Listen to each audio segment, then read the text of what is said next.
Okie dokie, I believe we are all the way live. Hello and welcome to my graveyard. I'm your host of the evening, the Cemetery Man from Salem, Mass. Always taking names that kick a candy ass. Live and living color here with you on Grande's Graveyard. And tonight, the graveyard welcomes a very special guest. She is known on Instagram as My Life with Horror. And tonight, she's known as simply Danae. What's going on, Danae? Hi, how you doing? Finally good to see you face to face.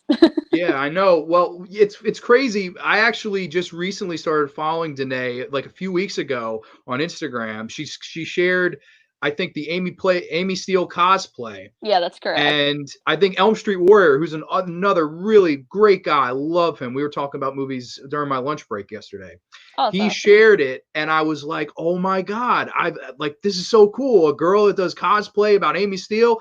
Instant follow, and then you followed me back, and then we started talking all things horror, and we just really clicked and realized it's a small world. We live really close to each other, and I Yeah, was I was like, so "Yo, shocked. Danae, Graveyard, me, why the hell not?" So we are here live in living color. We've got people watching already. Old man Ghostface is in the Hey, heezy. Wes. He's a new person. Oh, okay, you know this guy. Okay, Yeah, see, he yeah. has a park. He's had on. It's a horror podcast on Instagram, and he actually has it on Spotify too. So hey.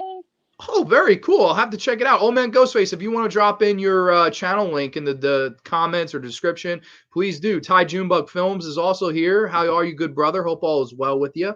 And we are here today. We're going to be talking about Danae's all-time favorite horror film. It is none other than. Somewhere over here. Well, actually, all three of them behind me. I Either get or. We'll talk confused about too. whatever. I get confused on which is which because it's reversed when I it's. know. So I was like, wait, it's over here, but it's like, oh god. Yeah, I'm always like, oh, April Fool's Day, and I'm like, oh wait, no, it's over here. But I fucking like it's all like discombobulated. But I don't Yeah, know, it's a it is little what it messed is. up, but Yeah, we're gonna be talking all things Silence of the Lambs when we get into this. But I figure we start off, give these people a little bit of a getting to know you little segment here, where I sure, why just give you a not? little bit of Q&A. You ready for it? I'm ready for it. I think. Okay. All right. So first question for you. I have to wonder this because I actually haven't Okay. asked you. So what is the main reason, influence, or story that got you into horror as a whole? Oh, that's fine. We're actually gonna start with the guy over on, you know, Jaws. You- We'll do it. We'll start with Jaws. We're gonna Okay. go across the wall. One of these things behind me. Obviously, if you haven't seen, most of the posters behind me are like the some of the movies I've been influenced since I got into horror. Jaws is probably the first one. I was about maybe 4 years old. I'm gonna say four only because I saw Bride of Chucky around the same time and I was pretty young. I remember being so traumatized, but also very thrilled by the whole like jump scares and everything like that. So it's been kind of like one of those like adrenaline feeding things where you just kind of like get into it. And when I remember when I saw Friday the 13th for the first time, I was just like, oh my god, like this is insane. I love it. And then the gore, like I always have people ask me, why do you like blood and gore so much? And I'm just like, it's not about the gore, it's about how it happens. You know what I mean? Like, I just feel like there's something about horror movies that stand out in the movie industry. Same thing with comedies. I'd say, like, horror and comedies are the two genres I watch the most because if I want to watch a movie, I either one, want to be on the edge of my seat or two, laugh my ass off. So that's kind of like, sometimes, horror comedies go hand in hand with that, like April Fools, for example, one of your favorites. I was just like, oh my god, this is so ridiculous, but so funny and like wow, like so like thoughtful at the same time with how they instruct every kill and all that fun stuff. So yeah, it's my dad's fault. He got me into horror and fantasy and everything in between. And this is one of the ones I saw early on, and that's why we're here today.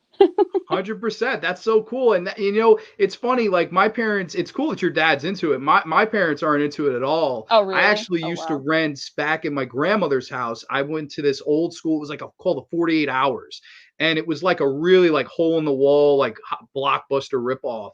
And I would rent the Friday 13th VHSs. And I remember renting the first one and watching this like back old creepy room, and just I got so into the movie, and then so on and so forth with part two and part three, and I was Oh just yeah. so goddamn hooked.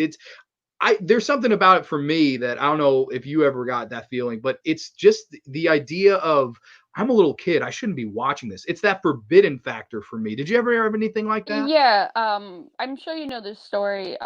Actually, a TV show called True Blood. Like, it was something that I probably shouldn't have watched at the age when it came out. And same thing with Game of Thrones. There's just something about the gore, the violence, like the sex and everything else in between them. Just like, I shouldn't be watching this, but I think I should. It might be beneficial for me in the future for some god awful reason, you know?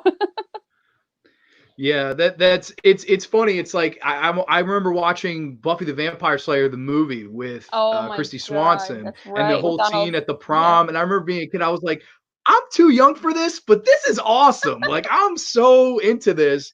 And seeing boobs for the first time in Friday the Oh my 13th movies, God. and I was just like, this is fucking incredible. Like I was a little kid, 6 years old. I don't know anything about anything, but it was renting these movies week in and week out that really got me hooked. Oh And yeah. I don't know, it's just such a special feeling. Like I feel like you can never recreate the first time you see something like that. And Oh, totally. Absolutely. I agree yeah, with like a that. movie like Jaws is like, another one you That mentioned. movie that movie fucked me up for life. Like, there was a long time where I didn't go swing in the water. It was really bad. And same thing with, like, Eight-Legged Freaks. I know, Wes, if you're still watching, you know my fear about, like, the whole spider thing. I remember babysitting a kid for the first time, and the one movie that was on TV was that movie. So I'm like, "Oh, I'll watch it." You know, I'm like 7, 8 years old. No biggie.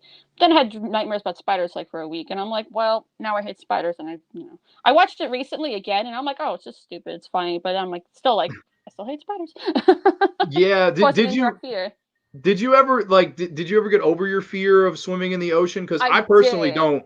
I won't like jump out in like open water. If I'm on the beach and go in the water, yeah, I won't be afraid, you know. If I want to risk getting bitten like Alex Kittner, go for it, you know. I can use one leg. Like, people can do it.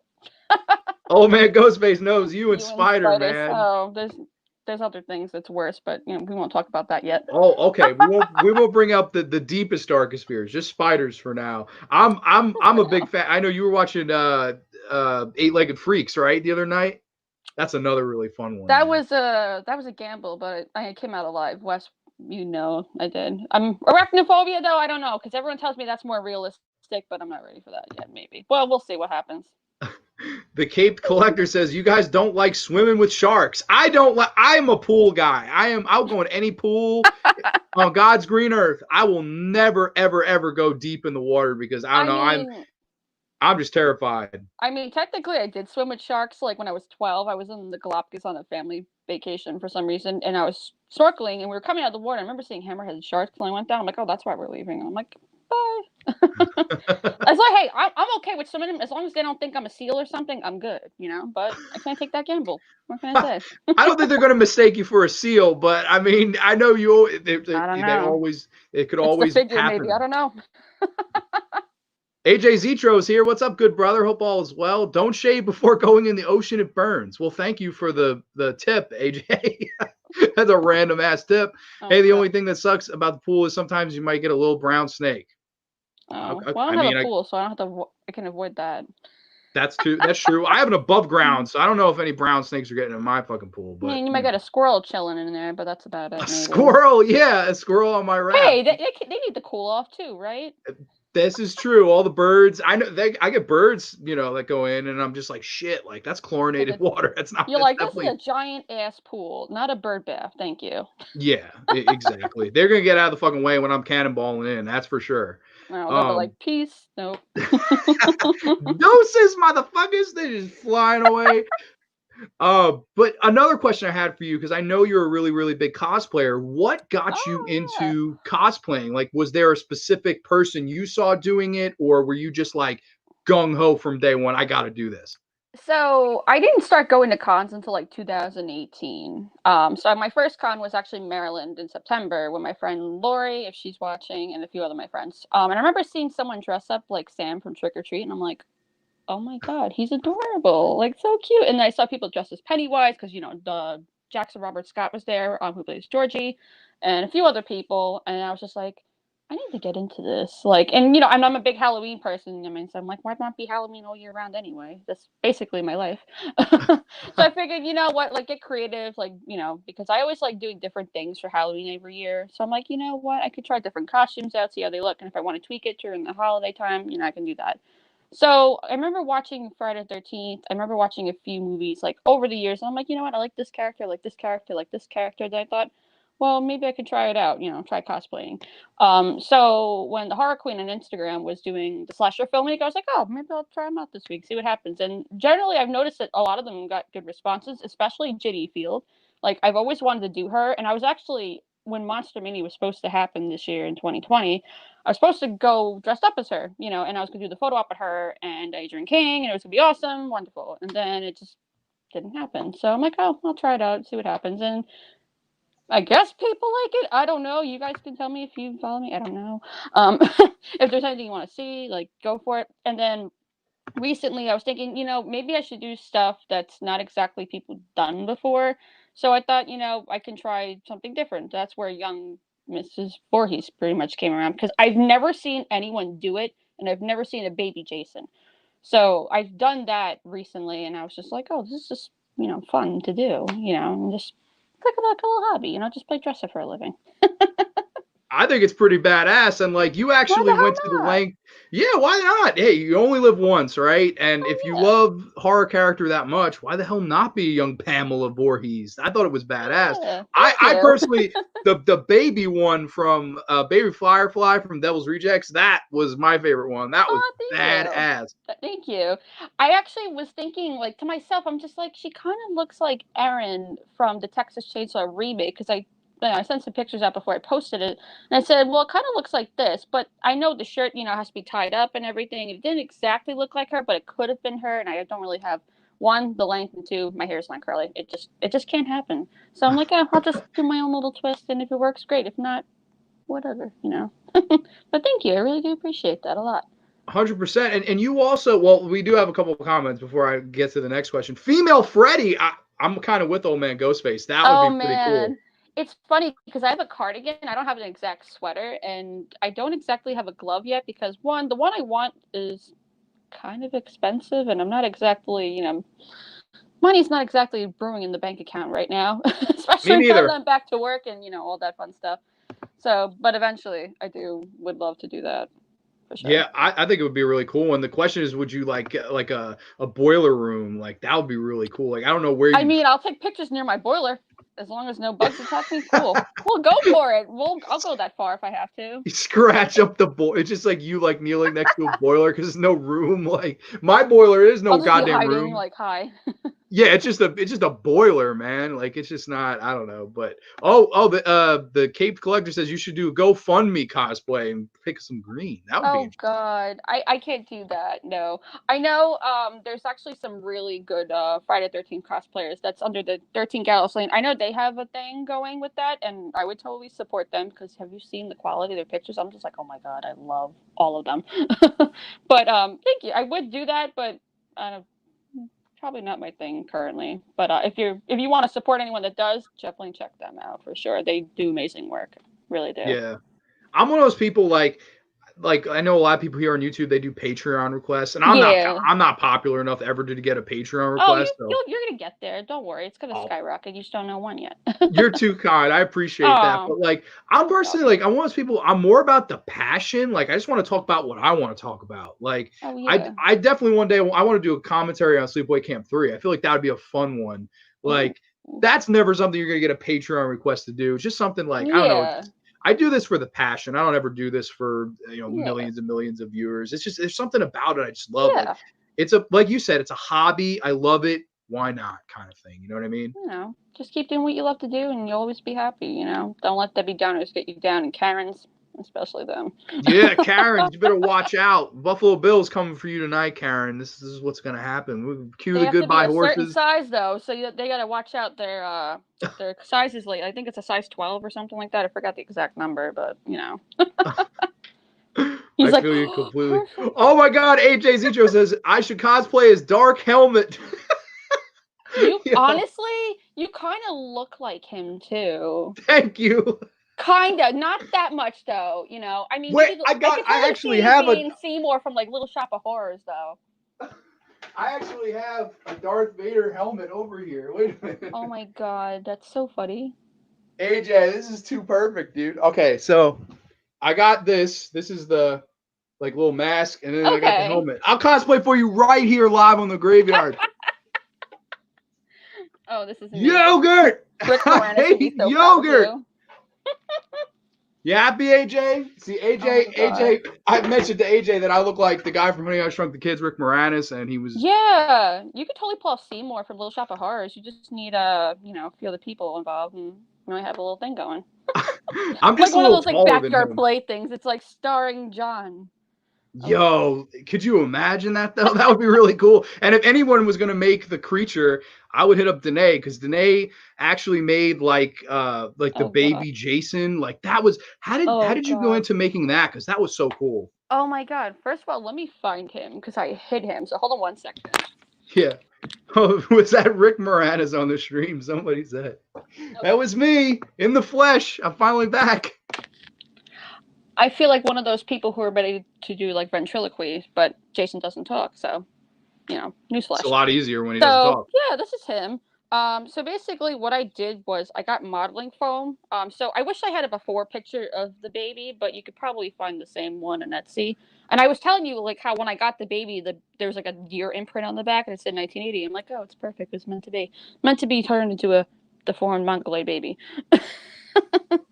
So what happened was I ended up getting modeling foam and pretty much just making the head shape. The head shape was hard because you see how it's kind of like crowned up on the top here, and I was trying to get it to be as smooth as possible, which was a little hard, but the tools and everything, it ended up going pretty well. And then I had to let it sit for like 2 days because it was still kind of soft. I mean, he's still a little on the soft side, but you know what? I mean, that's okay. He doesn't have a hard head, and all that.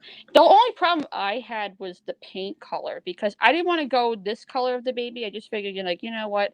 His head's a little messed up already. He can have messed up skin too. But we don't talk about that skin disease yet. Too complex for our viewers.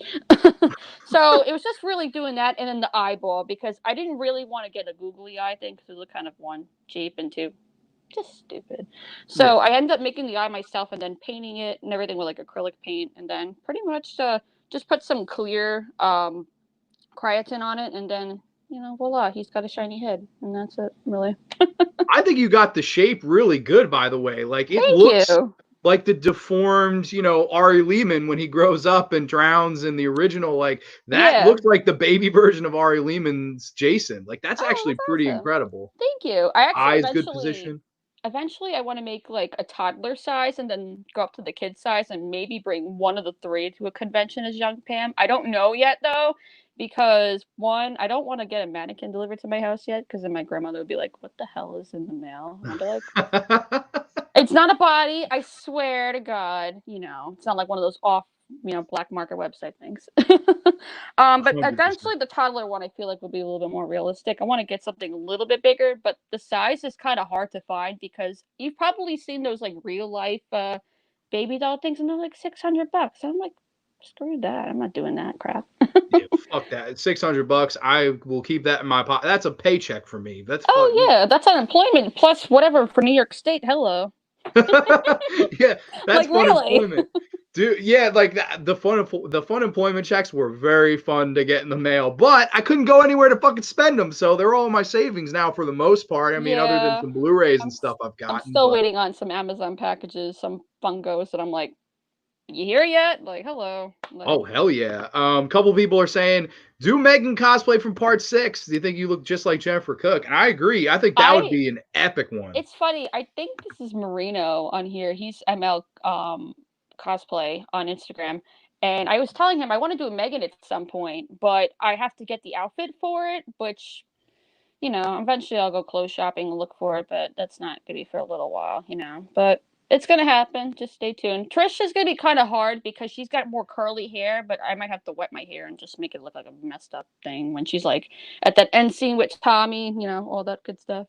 So it's happening though. Don't worry. Hey, good things come to those who wait and all that good stuff. So I'm definitely I would personally because I'm a mark, okay, so don't hate me for this. I am a huge fan of Lisa Wilcox from Friday the 13th Part 4 and not Friday the 13th, I'm sorry. Nightmare on Elm Street Part 4 and Part 5. Okay. I think you'd be an awesome, awesome Lisa Wilcox from those as Alice in Mm. Wonderland, if you will. Oh That's God, one I of my remember I favorites. used to quote that all the time. Just like I feel like a wacko, like talking about this stuff. But it's what we love, like that's the beautiful thing about it. And it's weird, like you were saying last night, how your grandmother was like, what the hell are you doing when you were making the Jason baby? Oh, And the best how I part. walked in on my grandmother watching The Ring. I was like, what the fuck? Like, it's weird, like how that old generation and our generation, we kind of look at each other like we have three heads at sometimes, but it's so Oh funny. Like you yeah. The funniest thing I know, when I did the Sally cosplay, I was covered in blood, and my grandfather has a pickup truck. So I'm like, oh, I'm going to use your pickup truck, take pictures. He's like, okay, cool. So there was nobody in the road, and then as I'm about to get out, covered in blood, I see someone walking down the street with a child. So I'm like, oh my god, this is gonna happen. And so I'm like laying in the truck like a weirdo. So I'm like, I'll take some pictures while I'm out. I'm hiding from Leatherface, do some shit like that. And they happen to work, so I'm like, I'll use them, whatever. But I was just like that fear of like getting the cops called on me is like the worst thing with cosplays when blood. I'm like, can't do that. Don't want to. My dad's a cop, but at the same time, I don't want a cop come to my house. Be like, are you okay mentally? I'm like, yes, but if you want to look at my room, there's a fake buck knife. Like, hello, like, like all that fun stuff. she pulled that out of fucking thin air, didn't she? That was pretty crazy. I was just like, oh shit. Like, Yeah, where my desk is, I actually have like a Pennywise. So I'll show you a little bit. I have like a Pennywise I got at a Monster Mania once, crocheted. I have a few pop displays, all that fun stuff, and of course the infamous Baby Michael. Which, come on, he's so cute. oh my God. I love how they got the devil's eyes right on that I too. Like, loved it. Yeah, I got him on Etsy from Devious Little Things. I was like, hell yes. that is so cool. I'm pretty jealous of that actually. So, are you a big collector of? I know you said you like Funkos, but are you like an Uber collector? Are you a big Blu-ray collector? Like, what stuff do you like to collect horror That's a wise? fun story. So, like Blu-rays, I was talking with a few people. Like, I'm kind of just building my collection recently because for the longest time we didn't have a Blu-ray player, and then recently we got a smart TV, so we're like, oh, we might as well get the Blu-ray player. We're supposed to get a 4K one because I just got Jaws, the 45th anniversary one recently. I'm like, oh crap, I can't even see it on 4K, but it came with the Blu-ray, so I'm like, all right, cool. So that's something recently I've been doing, but Funkos is the one thing I've been doing a lot more of. I don't really own any NECA figures. I do want to eventually get the Ghostface and the Friday the 13th Part 4 Jason figure. But so far it's just the Funkos, really. Nothing really big though, besides my little poster thing that I could get signed once in a while. But not always the case. I mean, can I get Anthony Hopkins autograph now? I wish, but he's kind of up there, and I can't do it. And yeah. You'd have to mail it to him and say something like really clever and be like, Oh "You yeah. look like a rube." Just write that on a fucking letter and just send it to Oh him. God. And he's like, It and you might, smell like gratin, but not today. I myself cannot smell it. I love that, dude. We're gonna get into that in a few. But one last question: I know you have met quite a few awesome horror celebrities. Was there a favorite horror celebrity encounter? Because I've had a couple Oh really good God. ones too, but I think you've met way more. I would say that's a hard one because there are some people I didn't formally meet. Like, I'm still kicking myself to this day not to meet Steven Daskowitz because the first convention I went to, he was there. And I remember his table was wide open, nobody was there. And my friend Lori is like, oh, go say hi to him. I'm like, oh my God, I'll see him another con. And then he died like a few months later. I'm like, what the fuck? Like, I can't Oh, win with this shit. And I feel so terrible that there's some people like over the years that died, like George Romero, a few other people. I'm just like, oh my God, like what the hell? So, I mean, today, to this exact day, I would say Matthew Lillard, he was a big one to meet. Amazing guy. He's so funny story that I don't think Lori wants me to tell right now. But I'll tell you eventually sometime, John. oh, cool! I It's can't really wait to get funny. the inside scoop. All I can say, it involves Dungeons and Dragon dice.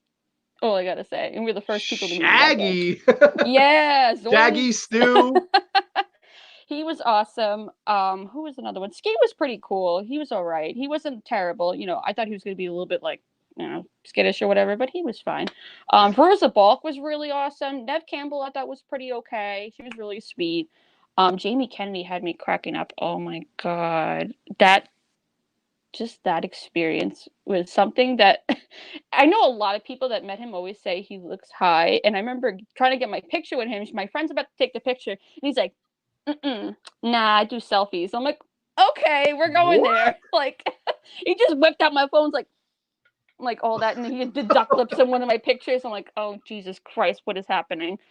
Um, but honestly, now that I'm looking at it, like autograph wise, I mean, Nick Castle was awesome, but I will say the guy who plays Michael now, James Stu Courtney, was probably the coolest I've met because he's just one of those stunt guys that he has like one of those different like appeal things. Like he's more about the character, not just like, oh, I'm a stunt guy. I only do the stunts. Like, no, he's all about like the appearance and everything, like Nick Castle did for the Shape. So I would say was pretty awesome too. But Fairuza Balk and probably James Stu Courtney to this day, at least for now.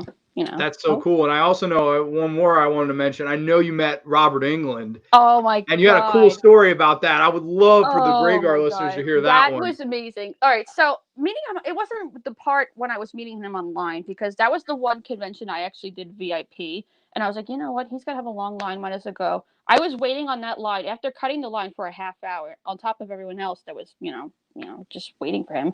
But for my photo op, this is the part that kills me. And my friend had a similar experience, but mine was like very elaborate. I was like, okay.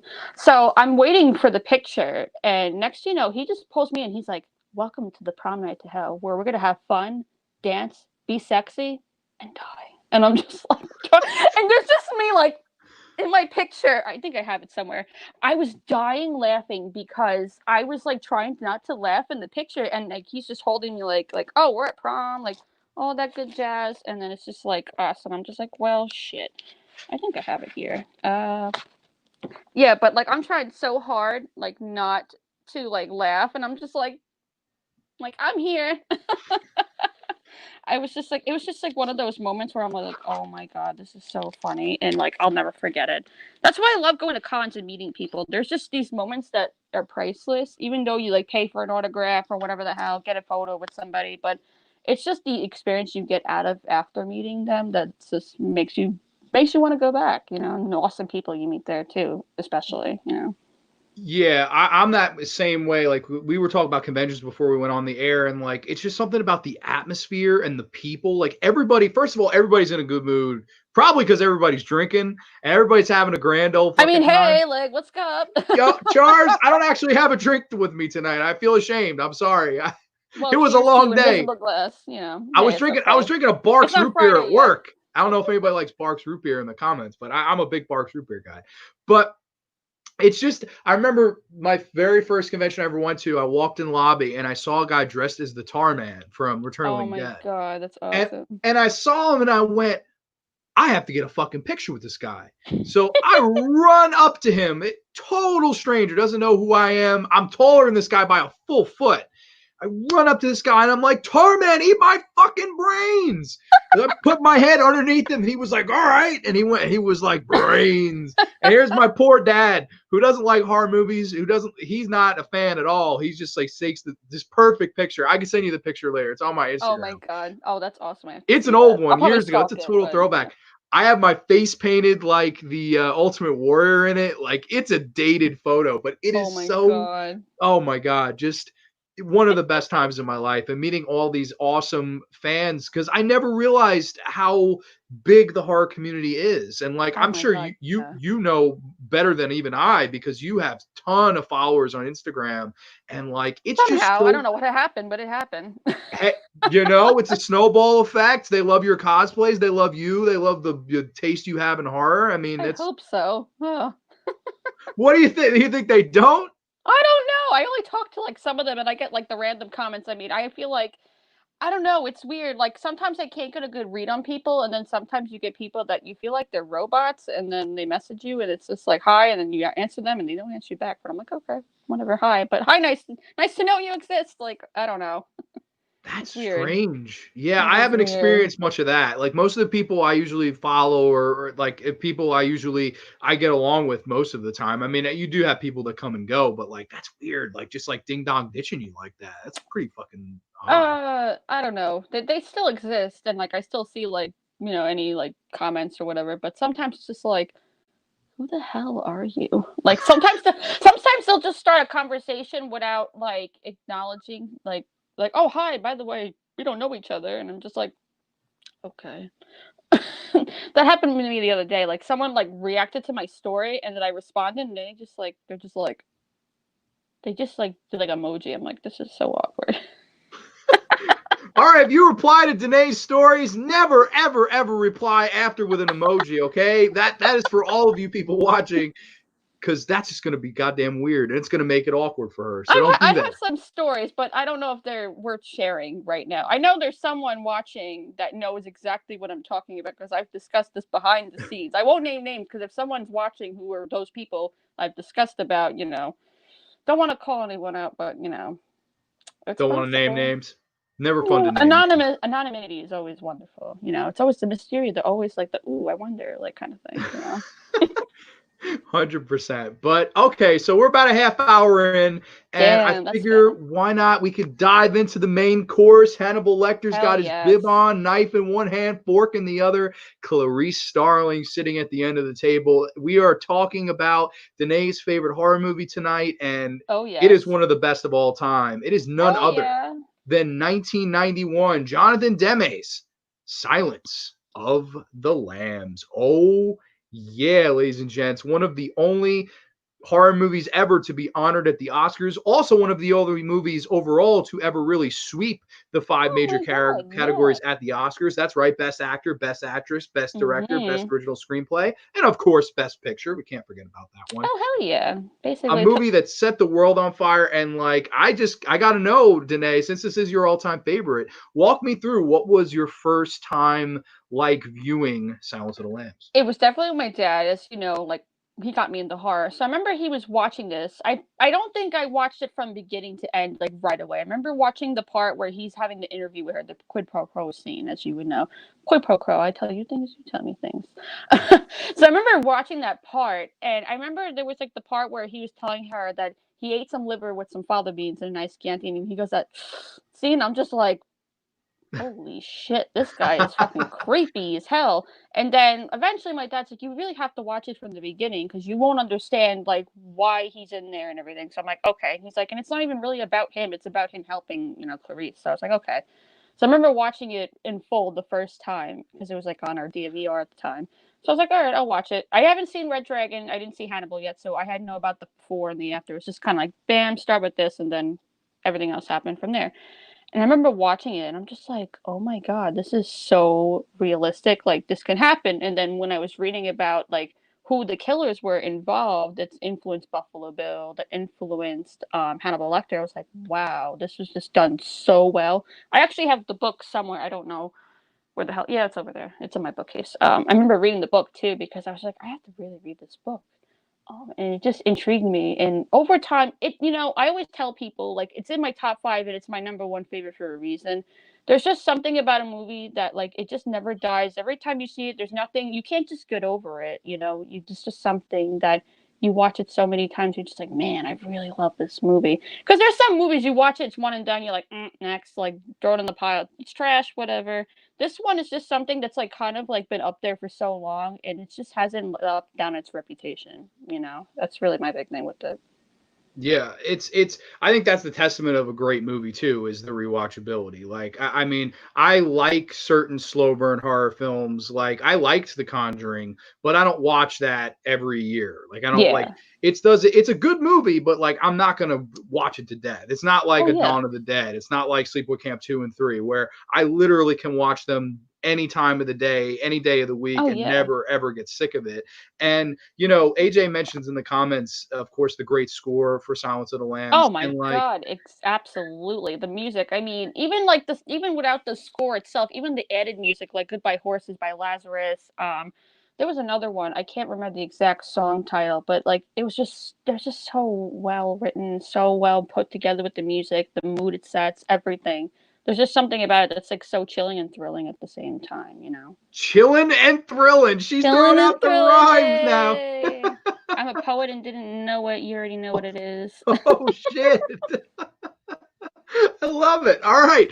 But yeah, it's one of those things. Like I remember the first time I saw the movie, it was late one night, and I knew the movie's reputation, but I had never seen it. I think maybe I was just starting high school at the time. And the film opens, and I almost felt like it opened like a creepy, atmospheric Law and Order episode, like the first I thought 10 minutes. too. Oh my god. Absolutely. And it really just kind of slowly drags you in. And like, I love that. To me, the one of the best shot probably in this movie is the opening shot when she's walking down the hallway and you see Lecter standing there almost as if he's waiting for her. Yeah, That's right? genius. It's the little details like that that Jonathan Demme throws in there. He could have easily just been sitting and reading in the corner, seen Oh that, been yeah. there, So but it's the creepy. fact that he's just Like so creepily like excited about it, and he's like, "Hello," and he doesn't wave. He just kind of turns his head. That scared the shit out of me. I was like, "Wait a minute!" And he doesn't even know she's coming. I was like, "I'm so yeah. invested in this." And isn't it crazy how he barely blinks? I remember reading about Anthony Hopkins like preparing for this role, and then I guess he spent time with like serial killers, watching court cases, people getting convicted. I remember I don't know who it exactly was he got his influence from, but he got influence from someone barely blinking their eyes, and he kind of applied that to the character. And I'm just like, it even makes it even more chilling. You're just like, man, this guy really has like no soul, dark hole in his heart or something like that. And he's just like you can see right through him. Like it's insane. I'm like, wow. Yeah, this is one of those roles for me that I had known about Anthony Hopkins before in this. I Oh remember a movie yeah, called Magic. I don't know if you've ever seen where he's with this weird ventriloquist doll and there's murders going on and that sounds everybody doesn't familiar. I've know who's probably seen doing it. it. It's a really good horror flick. I highly recommend, especially if you love Hopkins, which I know you do. And to me, it's one of those few performances, almost like Heath Ledger as the Joker, where Oh I my don't god, really yes. see Anthony Hopkins. I see Hannibal Lecter. And Oh that's yeah. that's just so tough to do, I think, for any actor or actress to pull that off, to make Oh me, or yeah. Charlize Theron in Monster. I don't know if you've ever seen that one, I've but heard of it. Yeah, I think I've you seen it. just lose her in the role. Like, I don't see Charlize Theron's a beautiful woman. When you watch Monster, that's fucking Eileen Wuornos. That is not Charlize Theron. She deglamorized herself to look like the character, Yeah. the person, and that all the points in the world, bonus style, whatever points It's go. just like Evan Peters when he was in the hotel. I honestly thought he was like he really genuinely seemed like H.H. Holmes. I was like, holy crap! Like that's Yes. insane. Like how well an actor can really make a character come to life to make you believe it's really them. Like it's amazing what people can do, right? It's so hard to pull that off. Like, even the I would consider Leonardo DiCaprio and Jack Nicholson great actors, Oh but I don't yeah. know if either one of those two guys have ever had a performance like Anthony Hopkins in Silence of the Lambs, where they really truly got lost in the Oh role. Like, yeah. I'm always like, oh, that's Jack Nicholson going crazy, or oh, that's Yeah. fucking Leo being Leo. It's This movie though is people always see him now as Hannibal Lecter's character, Oh and yeah. I think it's absolutely fantastic. And the first thing to me that really jumps out to me is their chemistry, the chemistry Oh my between Jodie god. Yeah. Foster I and remember. Oh gosh. go ahead. I remember the first sequence when he's telling, making fun of her being a Southern person, and he's actually genuinely talking about Jodie Foster herself. And I was just like, oh my god, this poor girl's getting tortured. And then she's like, oh, by the way, good job doing that. Like, I'm like, meanwhile, she's getting like embarrassed and shit on set, and she's like, wow, he's really talking about me, not the character. It's kind of comical in a way. Yeah, and it's amazing how that stuff can carry on onto screen, because a lot of people say that the reason they love this movie is because of the scenes with the two of them together, and it's Oh magic. yeah, and And there was it's only Go yeah, ahead. and there was only like 4 scenes where they were really together. I mean, Anthony Hopkins, he probably didn't have more than a half hour of screen time for just himself. So the fact that he got Best Actor and only being in the film for like barely a half hour is like pretty amazing. You're like, hello. Yeah, and the fact that it's so memorable. Like, you would think, okay, 20 minutes of screen time, how memorable could this possibly be? Yeah. And the answer is it took over pop culture. I mean, Dumb and Dumber, this movie is referenced. Oh my god. The whole Jim Carrey and Jeff Daniels, and I'd like to eat her liver with some farver beans. And like you don't see horror movies get mentioned in mainstream comedies like that, but here this was. I think this movie really exploded onto pop culture, and I think a lot of that is because of Anthony Hopkins' performance. But Oh my not god. to be buried here, because I think Jodie Foster's Oh importance to this yeah. film. I think she's really the thing that carries this film. And I think her performance in this as Clarice Starling is so goddamn great. Wouldn't you agree? Oh, she did so well. I mean, we were talking about this before we went on, like how like when they replaced her for Hannibal, I was so pissed because I'm like, how do you go from like a performance like Jodie Foster to putting Julianne Moore in it? And I feel like the character just kind of like almost like she went away or something. It's kind of like, oh, she's a little bit older now. She's more experienced in the field, and then it's just like, but where's like the persona? I feel like there was just something missing. That's why like Hannibal, like whenever I rank my films of like the Hannibal Lecter movie series, that's like the last one, and then Hannibal Rising, then Red Dragon, and obviously the best one.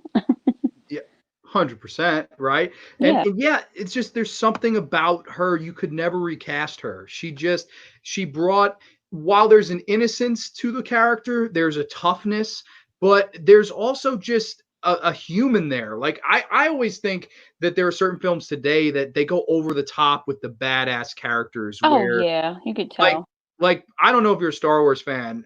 I like the Oh, first few movies, but the new ones, like with my Ray. Yep.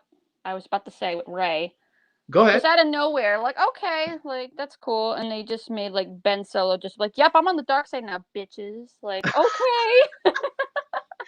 like my thing is like, okay, I am all for a female protagonist. I'm a horror Me too. movie fan, so I mean, Pamela Springsteen, Amy Yeah. Steele, Marilyn Burns, Jamie Lee Curtis, all these great final girls. So I'm for it. And then in that movie, my problem is that Ray character, she never has to sell. She never has to overcome everything. Like she knows the Yeah. force. She knows how to drive the Millennium Falcon. She's this almighty thing, and I'm just And then kind the Force just comes to her all of a sudden. You're like, oh shit, I wish it was that easy. And then Anakin's just like, all this practice for nothing. exactly, and all the metachlorians and all this stuff. But like to me, what I like about this film is there are scenes where Clarice Starling is practicing and she fails. You didn't check 9 o'clock. You got shot. You're dead, Clarice Starling. I Yeah. like that it's her. We watch her grow. Yeah, it's like it's not exactly coming of age exactly. It's kind of like more of like redeveloping into someone she should be for the long run kind of thing, you know?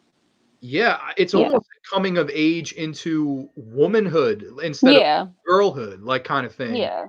And Kind of. she really, her character when the movie starts is so much bigger and better when the film ends because she has learned these things from Hannibal Lecter and she Jack stopped Crawford, Buffalo all of Bill. them. Yep. I don't think the character in the beginning ever would stop Buffalo Bill, and that's why I like the slow, No. gradual grow. And I think that's why we love that character. Like it's organic. I don't think it's forced. I think it's just it works on its own. And I love the backstory with her father and the backstory with, of course, the farm scene where the title comes from and Yep. lambs were screaming. It was It's so just heavy. It was it's just cold. it's just so goddamn perfect, don't you think? Oh yeah, and like I felt like so bad when she's like, "Yep," and they all got killed. And I'm like, "Well, that's why the lambs are still screaming, honey. They're still gonna be screaming until." And then he calls her at the very end. He's like, "I hope those lambs are not screaming anymore." I'm like, "Oh well, hopefully they're not." Hopefully not. The lambs are screaming, but Oh she did God, get promotion, right? She's she's graduated. an agent now. She's real. She's the real deal now. She's Julianne Moore now. She graduated to be Julianne Moore, She and the got a next facelift. She got everything done. And next, Jodie Foster was no more. It was Julianne Moore. she got taller. She got red hair. Oh But yeah. let's run through some scenes. Walk me through some of your favorite Ooh. scenes or characters or anything. Go ahead. Who's Honestly, your fave? there was always like a few scenes that like stood out for me, not because it was like memorable in a good way, but memorable like, oh God, I would hope that never happens to anyone again. Like, the part when Miggs is there and he's like, I can smell your cunt. I was like, what the fuck? I was just like, I hope you're not monetized. Sorry, I'm gonna curse. I don't care. But No, I you hope can you're curse not. all you want. This is a free platform, baby. Say it all you want. Okay. So I was just like, what the fuck?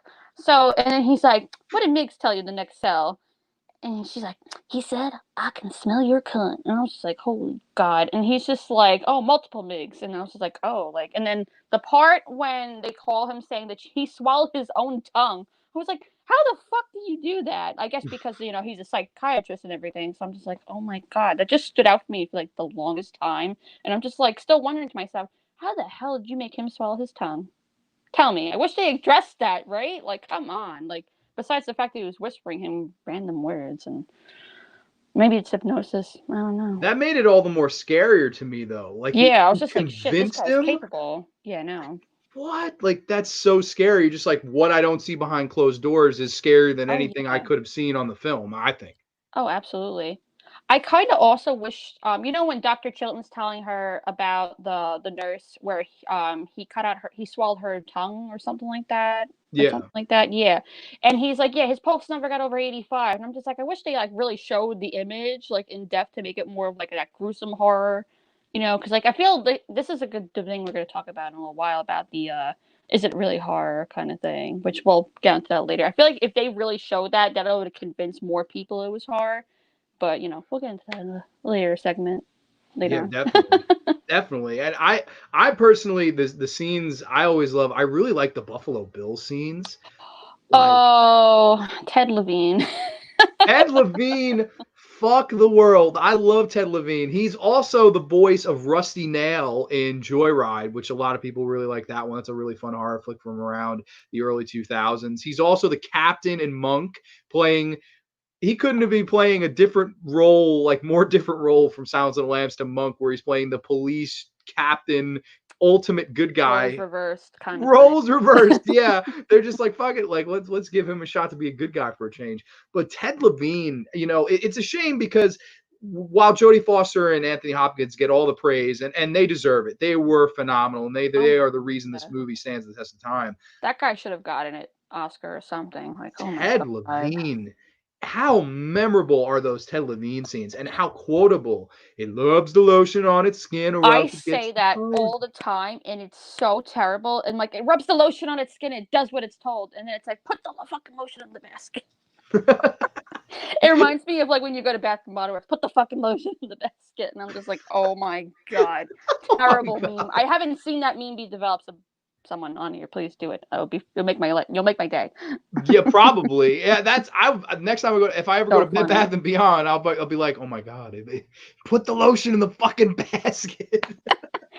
Oh god, poor Precious too. Broke his leg eventually. Oh, the poor And dog, man. This fucking woman and he's making her rub all this lotion on her skin and all this stuff and I felt bad Buffalo for Catherine Bill. Martin. Oh my god. Whoever I don't remember the actress's name, but I feel like she must have been at least psychologically fucked up after those scenes with the lotion in the hole. And, oh my god, I feel bad for that woman. I was terrified of Ted Levine, like more so in aspects than Hannibal Lecter, just because of how weird Buffalo Bill was. Yeah. And yeah, just some of the Ted Levine, amazing, such a great guy. Totally agree. Old man Ghostface. Was she a great big fat person? Love that. Like every line Oh he god, says, Mrs. Litton. Oh boy. they're all memorable. Like it's so amazing how memorable he is and how much he stands out in this movie where the two of them, are front and center. I think Buffalo Bill is the next most important thing about this movie. It's those three to me.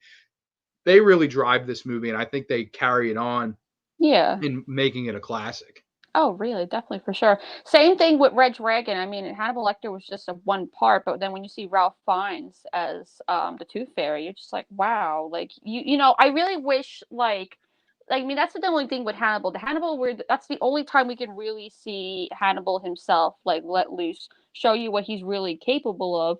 Meanwhile, you're just fearful of what he's capable of until like the very big prison scene in Baltimore.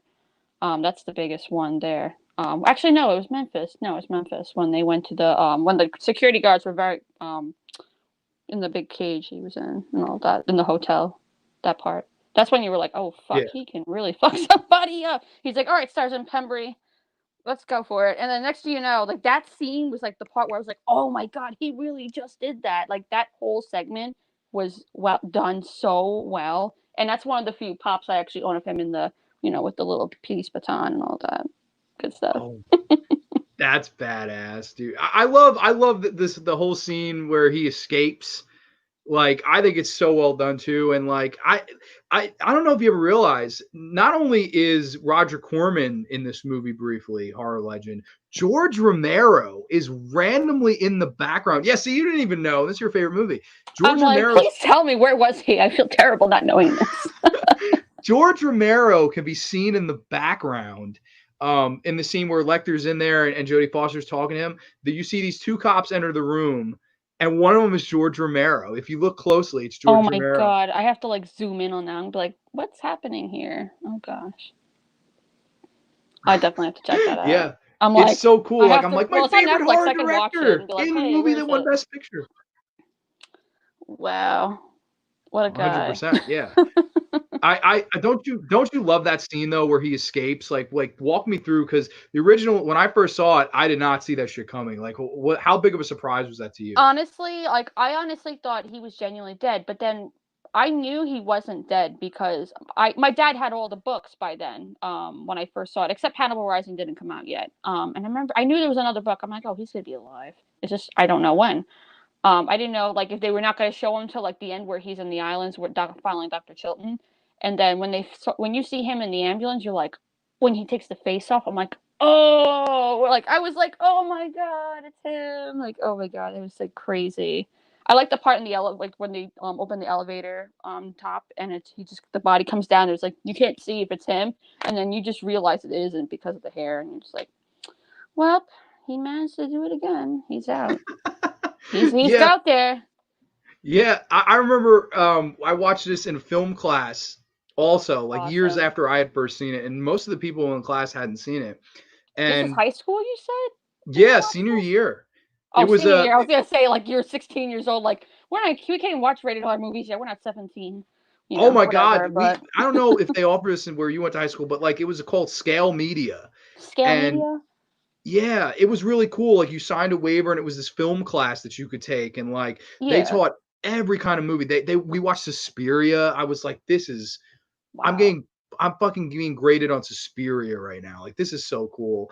I Um did something like that. In senior year, it was like film studies. We had to talk about like the shots and everything. So we watched Whatever Happened to Baby Jane, The Godfather.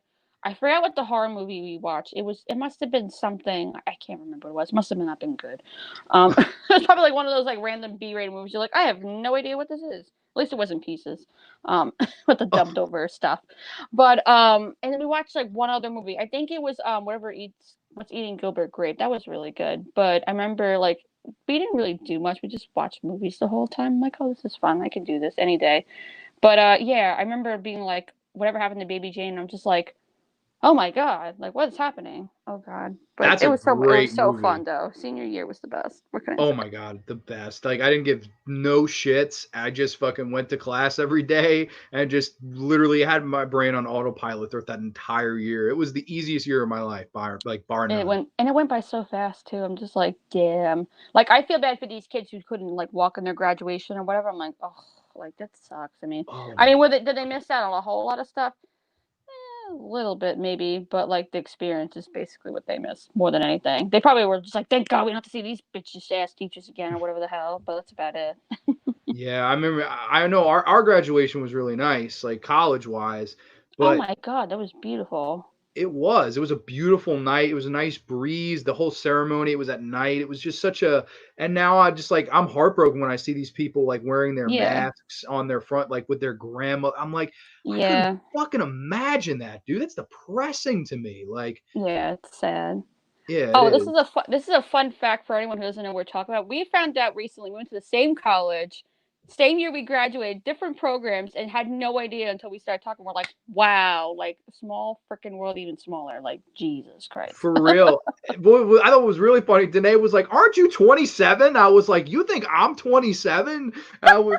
She I was feel like, so bad saying that. I'm like, oh my god, I feel terrible. I was like, Danae thinks I'm old man. Well, not really, but like I thought it was so funny. And then you were like, no, no, no, you're really mature. And I was like, yes.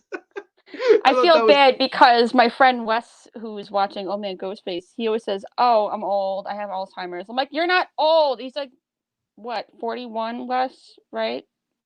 If he's on here still." And I'm like, "You're not old." I always say like, if you're at least 50, then you can verify you're old because that's like half of your life basically gone if you think you're gonna live to 100. But not saying anyone's old, so don't come for me, please. Don't look up my address. yeah. Yeah, Like it's I it's say I'm old, I'm 25. Like I was talking with my friends, I was like, holy crap. Like that's oh my god, like terrible. it's just I How think with us it's just adulthood is it like because I'm like entering adulthood now, like 9 to 5 job and no more school and yeah, that routine. Like that's why I feel old. But like basically, yeah. we're good. I think we're pretty good. Old man Ghostface says I'm 81. No, you're not. Don't be full of shit. Aiden Vavra's also here. What's going on, good brother? Hope all is well. No worries, you're late. No What's worries at all. up? Yeah, we actually just segued off into like our the college years, the miniseries starring Grande and Danae. we just Oh gosh.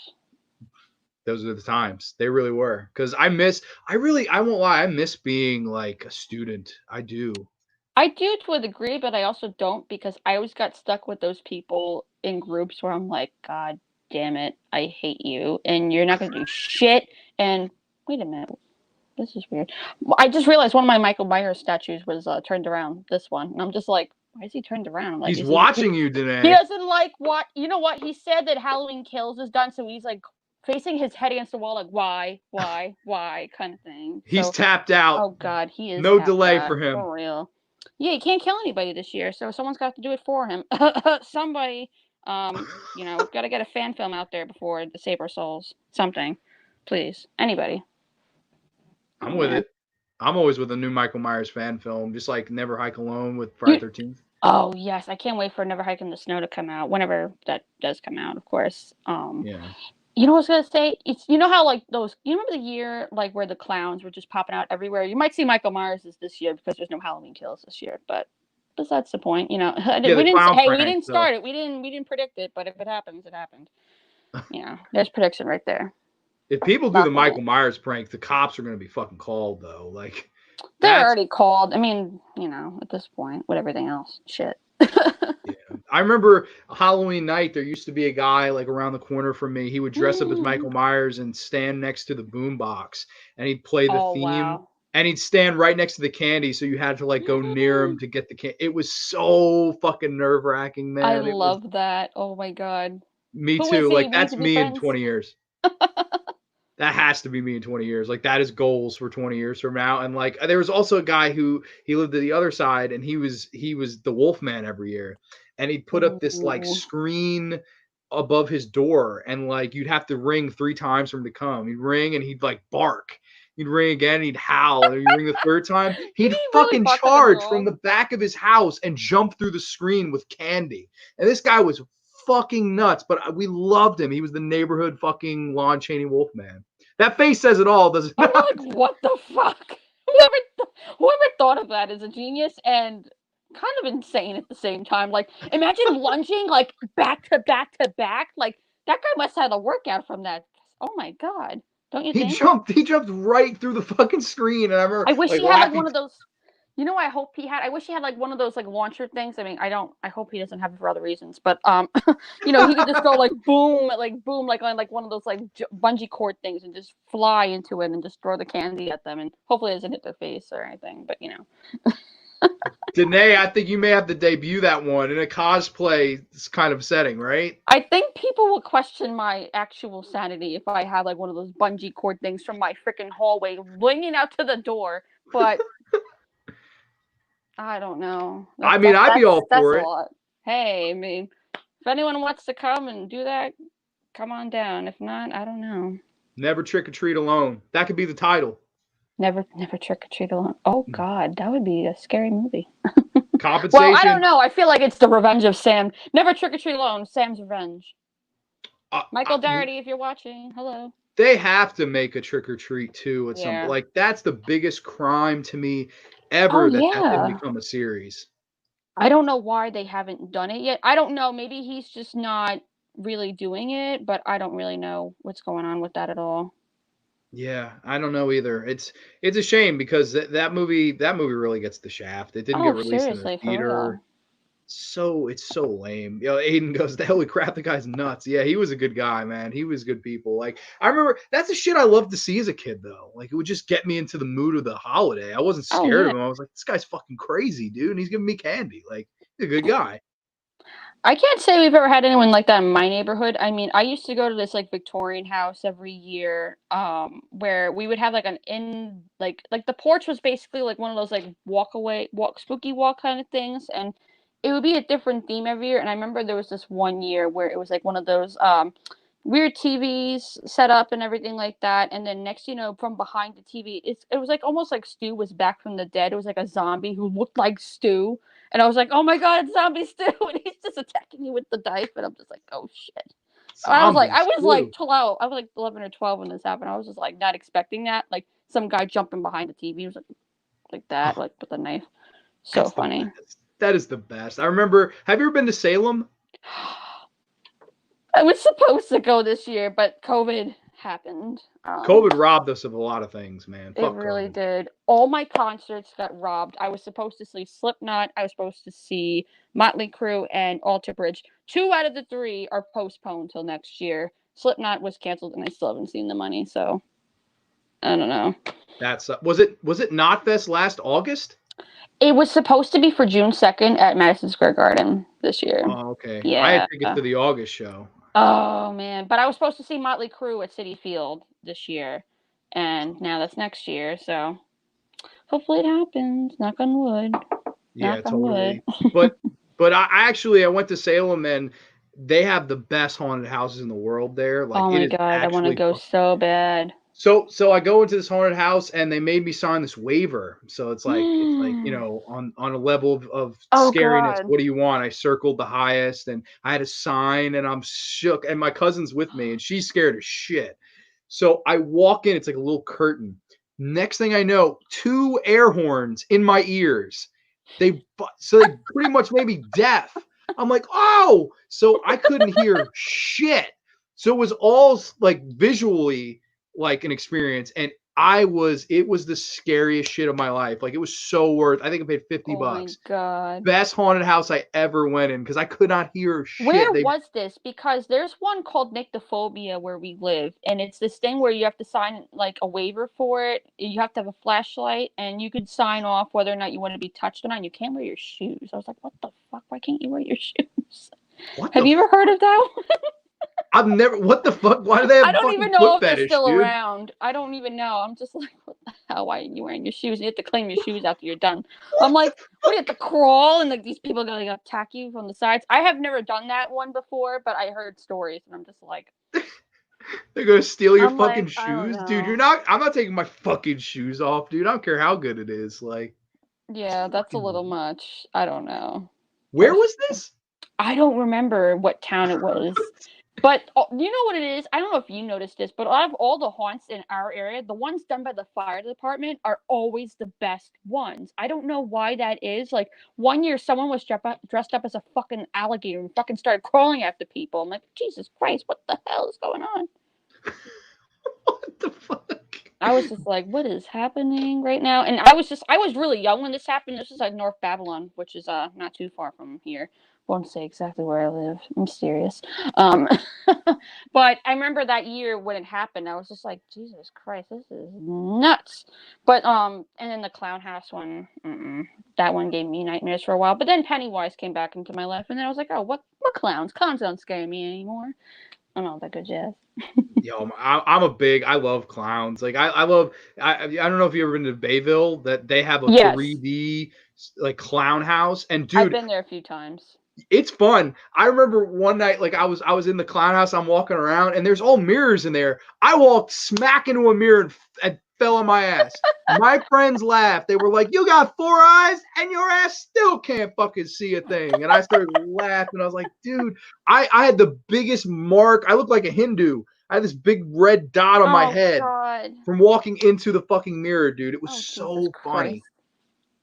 Bumps, haunted houses, they can be a little Oh dangerous, God. I especially when you're as remember. stupid as me. Oh my God. I remember the Gateway Playhouse. I remember one time I went. This was before I did stuff with cons and stuff, and dressing up and everything. And there was a room full of body bags hanging around, and apparently someone jumped out of one of the body bags and started chasing someone in the room, and you had to find your way to get out. And I was like, nope, goodbye. I was like, what the that has Deuces. to be used in a horror movie. I'm sorry, I haven't seen that yet. Besides the whole killer clowns from like the cotton candy cocoon thing, we need something like with that. That seriously would give people nightmares for life. What's weird to me? I don't know. Have you heard of I don't know what it's called. It's a haunted house in New York City, and it's like a 50 level haunted Oh house. yes, I heard about that. I've always wanted to go, but all my friends are bitches and they don't want to do shit and get scared. My friends are a Sorry, bunch of. but I mean, a few of my friends would, but I don't know if any of them are watching. But the friends at the time when I wanted to go didn't want to do shit. But that's life, right? I want to go because like it sounds crazy. So basically, for the people that don't know, it's 50 stories and like no one has ever apparently made it to the top. It's like that scary. It gets so scary that it keeps like people just are like, yo, I'm done. Like I'm leaving. And it's like something over $100 to go. Like it is Oh my fucking God. insane, I've heard. I so badly want to be the first motherfucker to get to floor 50 and like it ends up being another dimension or something. Like Oh it my sounds like an God. amazing goddamn idea for a movie almost. Like I'm surprised Oh they've never done jeez. anything like that. Well, there was that movie where it was like an escape room. I haven't seen it yet because I heard mixed things, but I feel like it's not really an escape room type of thing. I feel like that would be something interesting though. It kind of reminds me of like the Soska sisters thing when like they had people in these rooms trying to get out and stuff like that and all that good jazz. Yeah. That I don't know. There's something about it. I'm a sucker for that stuff though. I really am. Like I would love to go to the one in the city. Like that 50 levels. Like what in the fuck could possibly be in them? Like I want to know. Do you know any like hints of like what's in there at all? I don't know anyone who's at my friends are always the same. Like they're just like, I'm not spending $100 on a fucking, which I don't blame them. I get it. Like, and especially, the odds are you're not going to get your money back. Cause I think the idea is if you get to the top, you get your money back. That's why nobody ever makes to the top. So Oh shit. I feel just, bad for the people that work there and they're just sitting on the top like doing I this all wonder, day. yeah, they fucking just sit there and just watch horror movies and shit. Like that's not actually not too bad of a They gig. probably watch Cannibal Holocaust all day because that's basically the last thing. Like, bam, big Cannibal Holocaust scene, and you're just like, nope, bye, and then you don't make it. Then, The 50th floor is like the Green Inferno rainforest, and you're oh just my like, god, yes, that's so oh. funny. That would be fucking epic though, for real. But That but yeah, would. I didn't mean to go off on this tangent. This is a great. I That's love talking okay. to you, It's by no the big way. You're like, discussion. We're having see, fun. like me and Danae have good chemistry. We can talk. We were supposed to be talking about Silence and Lambs, and we segue off That's like 20. okay. It's a Hannibal Lecter technique. We talk about quid pro quo. I tell you things, you tell me things. All that. See, we transitioned already. You just didn't know Quid it pro yet. quo, doctor. Quid pro quo. But what else? I mean, it is your favorite flick. I mean, are there specific things that you'd like to discuss about it? Because like, hey, the guest rules. I remember watching something. It wasn't exactly behind the scenes, but I was reading something like about like just a little trivia. And I remember reading something about how Jodie Foster wasn't originally up for the part, and I forgot who her replacement was. Even the girl who played Catherine Martin, because apparently Nicole Kidman did a reading for Catherine Martin's part, which I'm like, if Nicole Kidman was in that, I would have been like, okay, so the woman from Batman Forever is going to be in Batman Silence of Forever. the Lambs. I was just like, no, she's already a doctor now. We don't need another doctor who's gonna get kidnapped. But you know what? They needed someone for the physique type with the whole storyline, and that's probably why Nicole Kidman didn't get it. Because hello, she's like a rail versus the actress who played Catherine Martin, which I still don't know her name to this day. Is that sad? Big fan and I don't all. know either.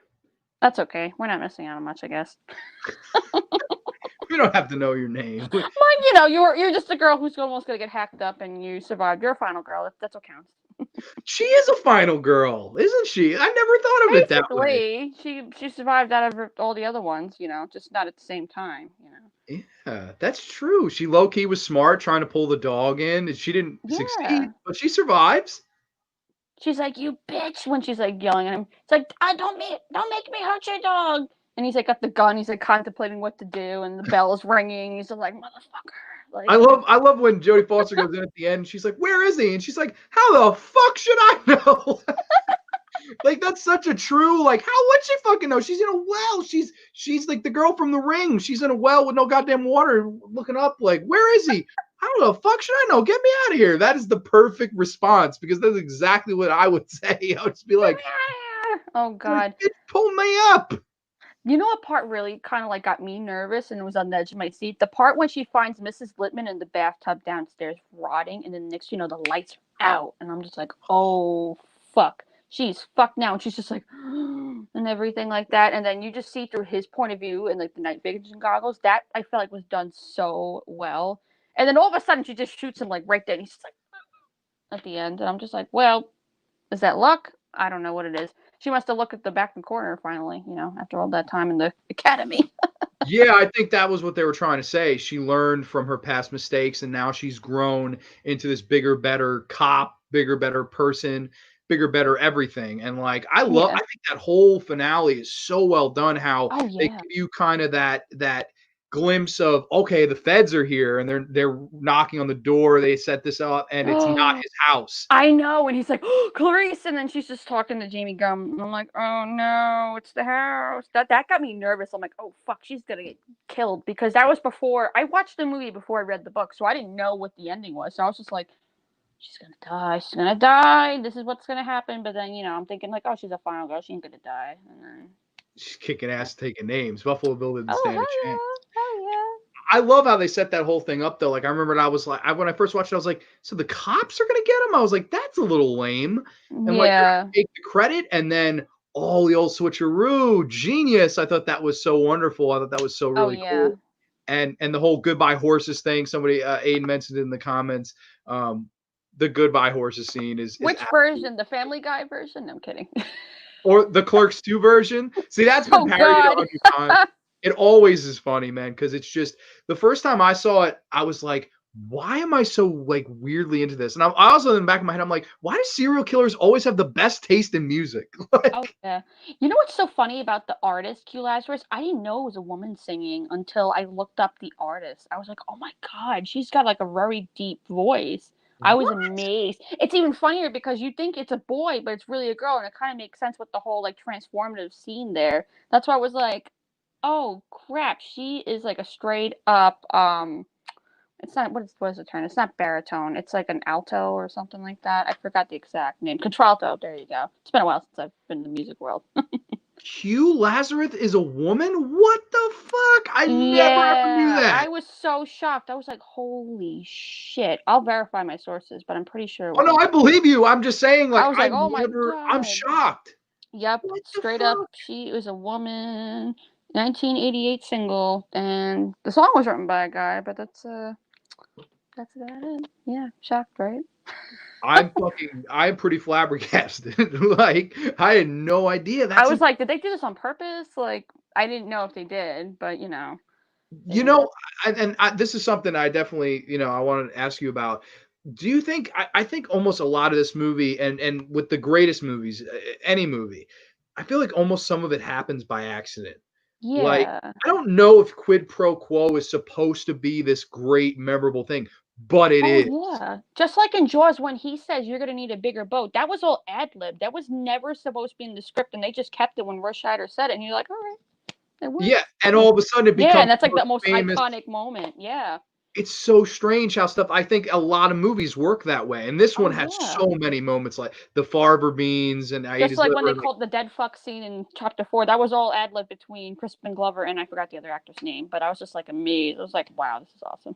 yeah, because that's like high school male chatter. Like it Yep, says locker you're room a talk dead fuck. almost. There is no computer. And there is no Betty either. I love like that. It's fucking iconic. It never ever gets old, and it's Oh so yeah. genuine. But yeah, like it's to me that so much stuff in this movie and the goodbye horses and would you fuck me? Like He's why like, does I'd that fuck you work? so hard. I was like, oh shit. It's uncomfortable, but like I've heard people reference it. Like we're going out, going out to the bars, and one of my friends would just be like, "Would you fuck me?" And I'm like, "Dude, why are you quoting Buffalo Bill right now? Like I'm trying to drive us here and He like probably have a was good feeling time." himself because you know how he's like lying the lips and all that stuff, and he's got the skinhead on and everything, and then the big reveal, the butterfly transformation thing with the moth and all that. That scene, that is one scene we need to talk about. What was your reaction when you first saw them pull that moth out of her throat? I was repulsed, I was man. like, Like oh my god. because when it starts, I'm just like, all right, whatever. This is just a dead body, and they're just like, oh wait, there's something in her throat, and they're just like, oh well, it's probably a twig, and they're just like, no, they're like, no, somebody put this in here, and they fucking pull it out, and I just remember being like, oh, like, And you know me with bugs, ew. I was like, ugh. This is when I was younger too. So this was after I saw Eight Legged Freak. So I was just like, as long as there's no spiders coming out of there, I don't give a shit what this is. No spiders, monarchs, okay, no spiders. Well, it reminds me of. We'll discuss that about my other spider thing. With I saw ABCs of Death, which I'm not sure if any of you have seen it. It was on Netflix for the longest time. It's an anthology one. And I remember Mhm. there's this part about this guy who had a spider bite, and I guess it like went through his eye or ear or something like that. I was like, oh, I Ooh. was just like, nope. That's why when I saw that scene, I was like, oh, please don't be like that. Please don't be like that. Like, oh, geez. And it was just, thank God it wasn't something else. Amen to that. But yeah, that scene, it works. It's so like creepy to me. And I know we said we were going to talk about this, so we could talk about it right now. Woo! There's a big debate with this film with like because last week, a couple weeks ago, I showed this to my friend for the first time. He had never seen the film. He Mm-hmm. said at the end of the movie, like during the movie, he's like, "This is not a horror film, Grande." And I was just like, "Yeah." So we had this kind of debate, and I know we talked about it before, but for the people watching now, do you consider this a horror film or is this psychological thriller for you? Well, it's my number one all-time film, and I consider it a horror film only because there's things in this movie that you see in like movies like Seven.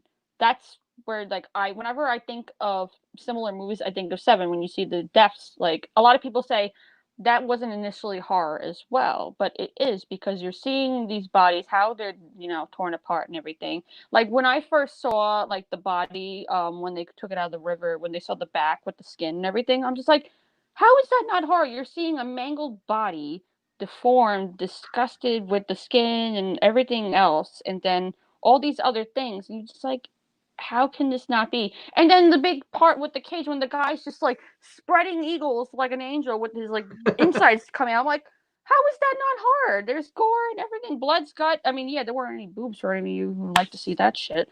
But hey, it's still considered horror. I mean, it's not like your traditional slasher film, but it's in there. It's in horror. I have the gavel. It's horror. You can't tell me otherwise. I agree with you completely. I think it's a horror film. Like I get where they're coming from, and like my defense for this movie always is, I think it's a knee-jerk reaction for people who don't like horror films to go, well, this is done so well that it can't be a horror film. I hate that stigma. I'm like, there are plenty of well-done horror films that Yep. don't get the praise that this one does, and Oh like they're yeah. just, oh, that's a cheap popcorn horror movie. What's wrong with that? I love cheap popcorn horror movies. I live Oh for cheap yeah. popcorn horror I could movies, watch a man. B movie any day. I mean, but at the same time, like there's movies where you just think like, oh, it's not this, it's not that. Like I know with horror comedies, there's a big debate. There's like, how much horror is it really if there's comedy involved? You know what I Yeah. mean? Like that's a big debate people have with that as well. Like April Fool's Day, I think that's a big one we could talk about at some point. Like, it was that really horror? Or was that really a comedy in the end? You know, like what did you think about that? Well, I mean, I don't want to spoil anything for anybody, but like, so spoiler Yeah. alert, I guess, if you haven't seen April Fool's Day, but I Well, guess, I mean, the film is I mean, goddamn it's in the name almost. pretty much. I thought it was brilliant because at the end, I was like, how many times has it been, it is the killer and it's revealed and it's a, I thought it was so interesting to just go the other way. Nope, we got you. This was all a prank the entire time. Everybody and everybody except Amy Steele and her boyfriend weren't, they were in on it. I thought that was absolutely brilliant. And I almost applauded. I was like, because they get you to buy it just because of how formulaic slashers can be at times. And when you kind of turn the tables and go, nope, this was a joke. The joke's on you. The egg's on my face. I give them two thumbs up for that. I thought that was Oh yeah. ballsy, and it was a gutsy decision. It didn't pan out at the time, but man, I'm glad they went with it personally. How about you? What Oh do you hell think? yeah. I mean, when I first saw it, I remember I actually saw it on April Fool's Day, which is so cliche, but it is what it is. I liked how all the kills were like so done, and then at that very end, I was just like, "Oh my god, I got punked." You know, like have you ever seen the show Punked? I feel like I got punked. I was like, "All right, where's the camera? I'm waiting for it," and then it happened. I was like, "Yup." And it's just, it's just so comical. Like same thing with like Tucker and Dale versus Evil. Like I thought like, oh my gosh, this is like not a horror movie. And then like they had the blood and the guts, and then it's like mostly comedy. I'm like, oh my god, this is just too funny. It really I is. love that movie. Tucker and Dale versus Evil is so much fucking A fun. lot of All people I these know give it teens shit. just started killing themselves all over my property. That is one of my favorite movies. Nobody ever mentions. I should talk about that one day. See, yeah, April Fool's Day pissed me off as a kid. There are a lot of people that didn't like the twist, and I get it completely. Like I Oh could yeah. see going into it being like, oh, this is going to be Friday the 13th. And I remember the first time I watched it, I was like, Amy Steele, like You're like, hell another yeah. slasher movie. But I guess I just applauded the twist. I thought it was just such a good idea to change it up. I mean, I Oh know yeah. that a lot of people don't agree, but I don't know. I think for what it is, I think it makes that one stand out a little bit Oh, differently. totally, absolutely. I mean, people still watch it to this day. I mean, Tucker and Dale vs. Evil. I don't know. I mean, if it's, you see it on Netflix, you see it on Netflix. But people I know go out of their way to watch it on April Fools every year just because it's like a tradition for them now, and it's something that they incorporate with everything. You know. Yes, it is fucking awesome. Just saying. Yeah. I just love how Love like the Tucker and kids Dale got what versus they Evil. deserved in that That's an too. I all-time don't know classic. about you, but that's just me. They all deserved it. I'm like, you fuckers. Oh, they did because it's the old. Once again, it's another movie that kind of plays with the tropes where in almost every other, it's the inbred wrong turn. It's the inbred hillbillies that they're the killers. I've seen it 100 times. Oh No, this yeah. time it's they're two sweethearts. That one Tucker is looking for love, and he is this kind of overweight hillbilly guy, and he's the protagonist. The Oh antagonists yeah. are these judgmental, awful teens who see these Oh two and yeah. go, oh, they're horrible killers. It's all about judgmental, Oh yeah. kind of things. I And I t- thought that was mm, brilliant. I was telling someone else about this. I saw Urban Legend for like the first time not too long ago, and I don't know if anyone's seen it, but spoiler alert, just saying. That twist at the end when it was a female killer, just like in Friday the 13th, you didn't know it was Mrs. Voorhees until like the very end because you're like, oh, she's sweet and innocent. And next, she's like, look what you did to him, and then you're just like, oh shit, she's off the rocker. And then same thing with the girl with I'm not going to say exactly what happened when it's revealed why she's doing it. You're like, oh my god, like this is genius, this is awesome. And the fact that Robert Englund is it just tops it off too anyway. But yeah, stuff like that is just something that's like so great about movies like that. You just don't expect, and you're just like, oh, it makes it even better. And Yeah, now that movie's in my top 20. I'm a big psychology guy, like with horror. Like I don't know. Have you ever seen All the Boys Love Mandy Lane? Yes, I have a few times. Yes. Like I was talking about the ending on that movie, and like I know a lot of people they hate it or whatever, and I thought, again, I feel spoiler. like because of Amber Heard's reputation, now they're like, "Fuck that shit." Oh yeah, well that too. I mean, especially now after all the shit, literal shit Mhm. that's come out with Yep. her and Johnny Depp. Like, but Oh I mean, man. like even when I saw it before all that stuff happened, I remember people were like, "Oh, I was underwhelmed and all this stuff," and I was like, "But think about it. She manipulated everybody with her beauty, Oh and." yeah. It Beauty was kills. she almost. I know there's a scene in the film where one of the farmhands he talks about all these cattle that he had to put down because they couldn't do anymore. They couldn't provide anymore. And in a way, I think that's what they're saying about the characters. In a Mhm. lot of ways, they just look at Mandy as if she's a piece of meat, when in reality, to her, they're the piece of meat. Oh She's, yeah. I love that. I think Same that's so thing with the smart. first sleepaway camp with Angela. Like this poor girl's just gonna get bullied like crazy, and then you see the ending, you're like, well, fuck. Okay, like, all right, you all know the part. If you don't know, watch it. And then we could talk about the second and third one at another time. That should be something we should do. Have a big sleepaway thing, anything camp like. I That sounds am the like something. biggest fan of Sleepaway Camp 2 and 3. Like I am probably the biggest fan of those movies that exists. Like I love those movies with a burning this is the original one sheet of part 3. This is a hard motherfucker to track down. I can imagine. I found it. There's only one. I think there's only 100 in the world. So Oh, the that's awesome. There you go. yeah, my dream. I want to meet Pamela Springsteen someday and have her sign it. Does she But still go to cons? I don't know. I mean, I don't really ever see her name on a list. I know Felissa Rose still does stuff, even though she was just in the first one and all, but you know, she she's was still around. actually Felissa Rose was at the Cinema Arts Center one night. They Oh, did really? the trilogy, and she was there signing stuff. And unfortunately, Pam Springsteen, she doesn't do any conventions. I don't think. I don't think she's ever done a convention. Oh, just Sadly, like Jamie Lee Curtis, that one and done, and that was it. And I'm like, yeah, she did damn. that for charity though. She's pretty cool for that. And Yeah, like that's very apparently she thoughtful. paid for her own room. Like that Oh, was that's really awesome. cool. When That's I very. heard that, I was like, yo, props to JLC because Oh yeah, that's a why she's lot the of these, scream queen, like literally. oh, absolutely. I wish she had done more stuff too, but it is cool that some Yeah, I people wish have she been did hearing too. that. But mine is Pam Spring. Like if she ever does a show, I don't care if it's a bumblefuck.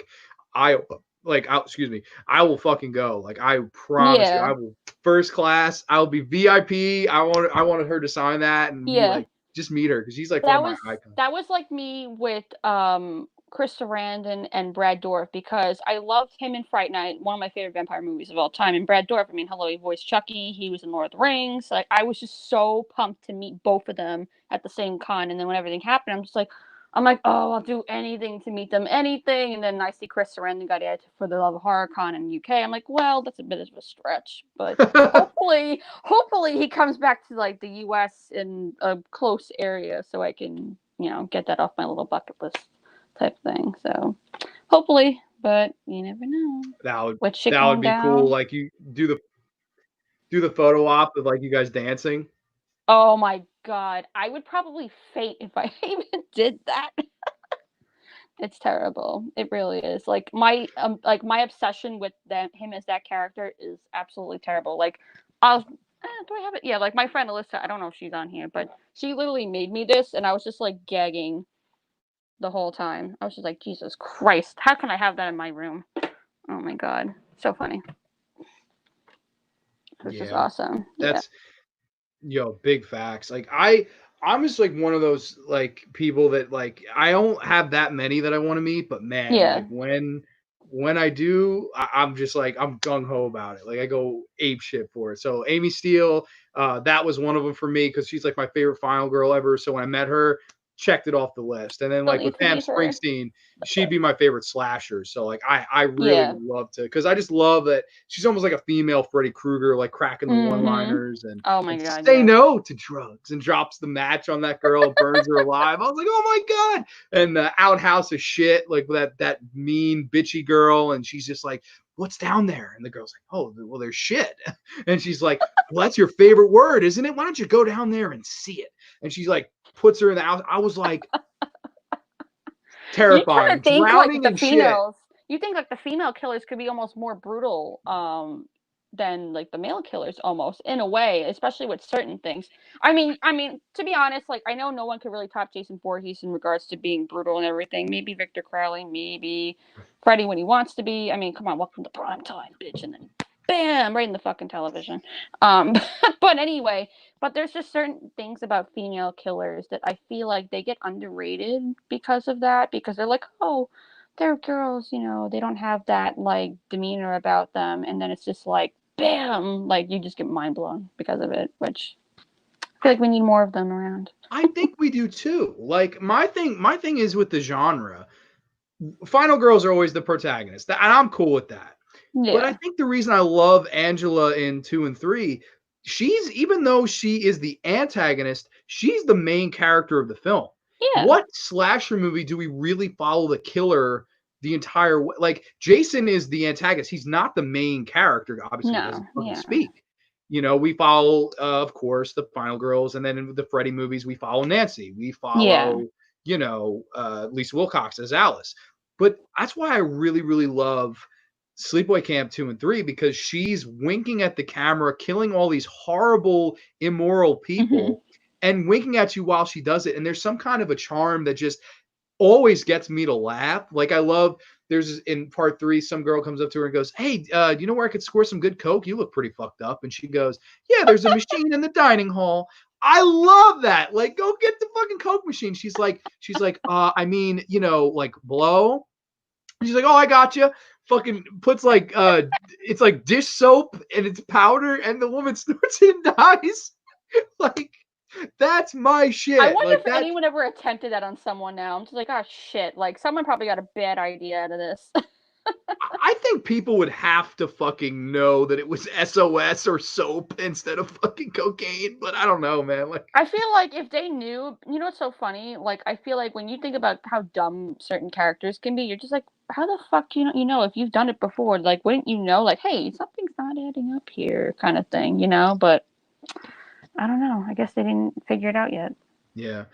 AJ wants a Sleepaway Camp outside by the campfire. That would be a fun show. Holy shit. Oh god, that'd be an interesting thing. Like you're just by the fire and then telling stories and everything. Yeah. Here's a question I guess we could both answer. Aiden asked, John, would you consider The Strangers to be horror icons? You want to take that one first? That's a good question. Only because I've only seen it once a long time ago. And I don't know. I don't know a lot of people that are into it themselves, so it's kind of a hard question for me to answer. I mean, I know it's only been around since when did it come out? Like 10 years ago, something like that. 2008, I think. Yeah, something like that. I don't know. I don't know, to be honest. It kind of reminds me of the whole like, well, you know how it's like a group of people and then you see people like what was isn't it like based off of like inspiration with the Manson murders or Yes. something like that? Yeah. I don't know per se, maybe not really because it's influenced somewhat by true events, but I don't know. I don't know a lot of people that have said it themselves, so I'm kind of like maybe, maybe not. I guess it depends on who you ask per se. So I don't know. That's a good Yeah. question, though. Yeah, it's a tough one for me. Like, I'll be honest, the original film never did much for me. Yeah. I'm one of those people. I feel like it's one of those home invasion films that takes too fucking long to get going. And the finale is nothing. The finale is they're tied up and why are you doing this? Because you were home, stabbed to the stomach, and you find out that these people are devout Christians. That's the last shot of the movie. They take a religious pamphlet and drive Oh away. And I God, it's remember I like was the. just It like, reminds me of like the Jehovah Witnesses thing. I mean, for anyone that's Jehovah Witness, I'm sorry, but I know we're a lot strangers of as Jehovah Witnesses. someone I know told me that when they used to live in Queens, they thought Jehovah Witnesses were in their house, but it turns out they were being robbed, and they saw one person half leg in, half leg out, and they ran and bolted. And I'm just like, that's what it kind of reminded me of. I'm like, the Jehovah Witnesses are in their house. Like, what the What? fuck is going Jehovah on? Witness hit and Just run, dude? basically. I That don't is think they were really fucking Jehovah hilarious. Witnesses, the people who robbed the house, but like it reminded me of that. They thought it was Jehovah Witnesses. I was like, oh my god. If anyone's ever gonna rob my house, I hope it's a fucking Jehovah Witness. Like, Can we at that least would be talk a to you funny before story. we rob you? I'm like, no. Just cut my tongue out, please. I don't want to talk to nobody. Make me swallow Don't my really own do tongue. that. Oh Yeah. I god. I would say Nicole's I must be over like the 85. sequel of The Strangers way better because it's more of a fun, dumb slasher movie, and like that's what I like. Like I'd prefer that over the first. The first film is just to me it's home invasion done wrong. Like I know a lot of people go, oh, Yeah. it's so suspenseful, and I'm like, yeah, but like 50 minutes in, and this fucking dumb bastard who's with Liv Tyler like shoots his own friend, and I'm supposed to, and he gets in his car and like doesn't drive like it's a fucking annoying film. I don't like the original I Stranger. saw I'll be it one. honest. Honestly, to be honest, I only saw this film once. I didn't see the second one. I think because of my impression of the first film.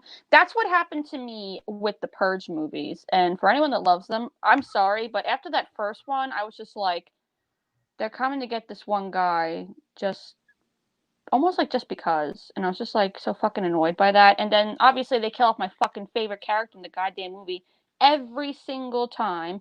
I was just like, why are they killing him? They did the same thing in Sinister. After the first one, I was just like, well, Mr. Boogie won, and Yeah. there's the kid, and then there was a second one. I'm like, okay, so that's just it. There's a second one all of a sudden, and then I was just like, whatever. I didn't see that one either. So Me neither. unless you guys think I really should see it, let me know.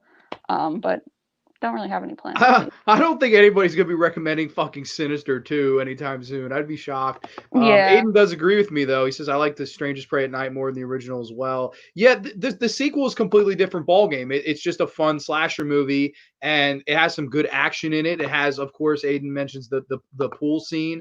That's an awesome little battle. It stars Bill Pullman's son in it and Ooh, Bailey Madison, who I I might like have the to both see of them. that.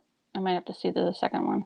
Maybe Hey, I'll see. I have a lot on my hey, list. movie night, it's a fun little like, hour and 20-minute movie. It's really Oh, that's short. not bad. It's not like an hour and 45 minutes where you're just like, oh shit, it's not even halfway over yet.